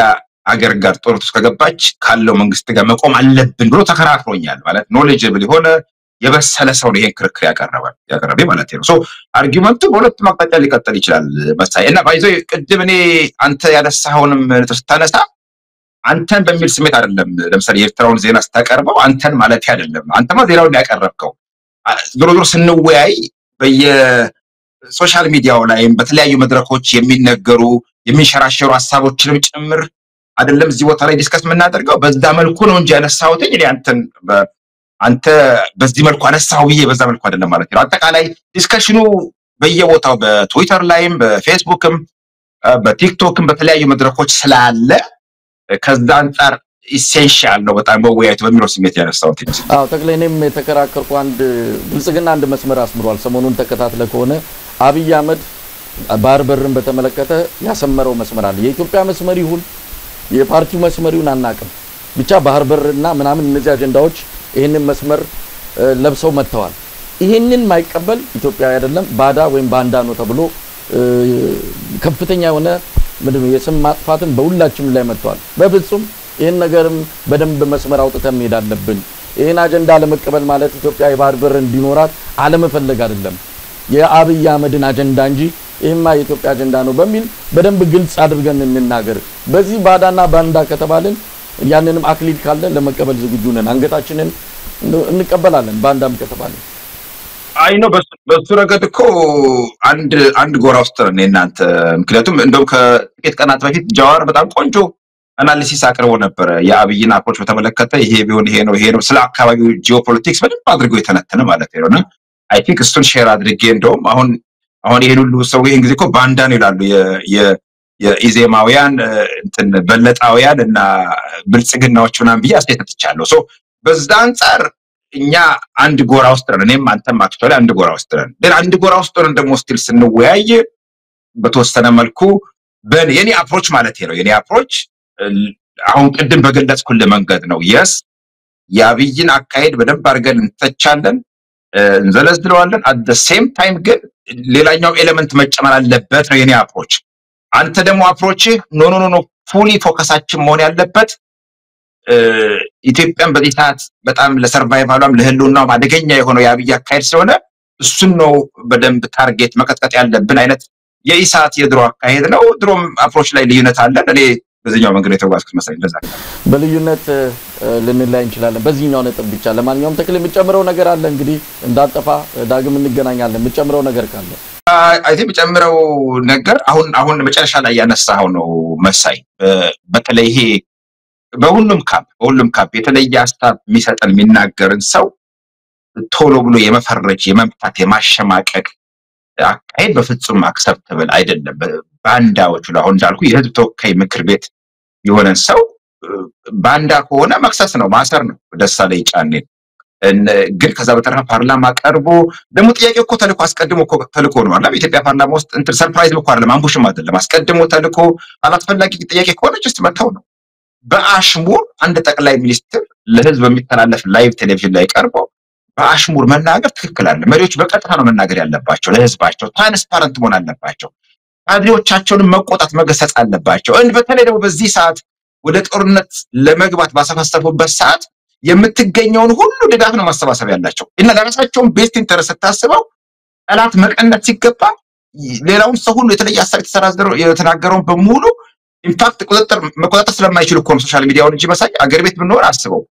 ፊዚካሊ ስንት ሰው አታክ ሊደረግ ይችል እንደነበረ አስበው አክቹአሊ ውጭ ስላለን ስለማይደርሱብን እንደፈለግነው በልባችን እናገራለን ኤንዌይስ ውይይቱ ይቀጥላል በእኔ በኩል አንደሁኛው አንተ ነህ የምትጠፋው ብዙ ጊዜ አሁን በዚህ ውይይት ደግሞ ትንሽ እንትናል መሰለኝ ስለዚህ አንድ 3 ወር ተቀጣኛለህ እንግዲህ ይጠብቃለሁ በፍጹም የተለየ ሐሳብ በጣም እንቀበላለን የተለየ ሐሳብ ሲባል ግን እንዲሁ የግድ ለመከራከር ብለን የምንከራከረው እንዳይሆን እንጂ ስጋቴ የተለየ ሐሳብ እናስተናግዳለን ባለፈውም ይሄንን ዋንስተን ተከራክረናል መምጣት አለባቸው እንቢ ያሉ እዚህ መድረክ ላይ ጠይቀን መድረኩን ነፈገን የሚል አካል ካለ እውነት ለመናገር በግልጽም ለየትኛውም አካል ቅሬታው ማቅረብ ይቻላል መጥቶ መግለጽ ይችላሉ እኛ እንድንመጣላቸው ከፈለጉ ወይም እንድንጋብዛቸውም ከፈለጉ ጥቆማ ይስጡን ምንም ችግር የለም የተለየ ሐሳብ እናስተናግዳለን ዋናው የዚህ ቤት ዓላማ ግን የነጻነቶችን ድምጽ አጉልቶ ማውጣት ስለሆነ በዛ አካይዳችን እንቀጥላለን ማለት ነው ተክለ በጣም አመሰግናለሁ መልካም ጊዜ እግዚአብሔር ይስጥልኝ አመሰግናለሁ መሳይ እኔም ከዛ በተረፈ እዚህ ሰኞ ኖቬምበር 3 ማታ ላይ አንድ ወንድማችን የኋላ እሸት መንገሻ የተባለ በጣም ድምጻይ ነው ከ50 ዓመት በላይ ከነ ሜሊኮስ ናቸው ጋር በ1970ዎቹ ቬኑስ ክለብ ይባል ነበር መሳይ አንተ ጩጬ ነው የዛን ጊዜ አምባሳደር ቲያትር ስር ይዘትን የነበረ ሙዚቃ መሳሪያ ተጫዋች ትራምፔት ኪቦርድ የሚጫወት ወንድማችን የሳምባ ላንግ ካንሰር አጋጥሞት ስቴጅ 4 ላይ ነው ያለው በመጪው ሰኞ ኖቬምበር 3 ቀን እዚህ ሂሩት ጃዝ ካፌ ሪኮግኒሽንም ይሰጠዋል የካይንድ ኦፍ ፈንድሬቲንግም ስላለ የሚችሉ ሰዎች ቶሮንቶ አካባቢ ያሉ እንዲመጡ ጋብዛለሁኝ ከዛ በተረፈ እጅግ በጣም አመሰግናለሁ መሳይ ድሮ ስለሰጠኝ ተመልካቾቻችን በዚህ የዛሬውን ያንከር መረጃ ክፍለ ጊዜ እናበቃለን ተክለ ሚካኤልን በድጋሚ በእናንተ ስም እናመሰግናለን ኢትዮጵያ በክብር ለዘላለም ትኑር ተናስተለ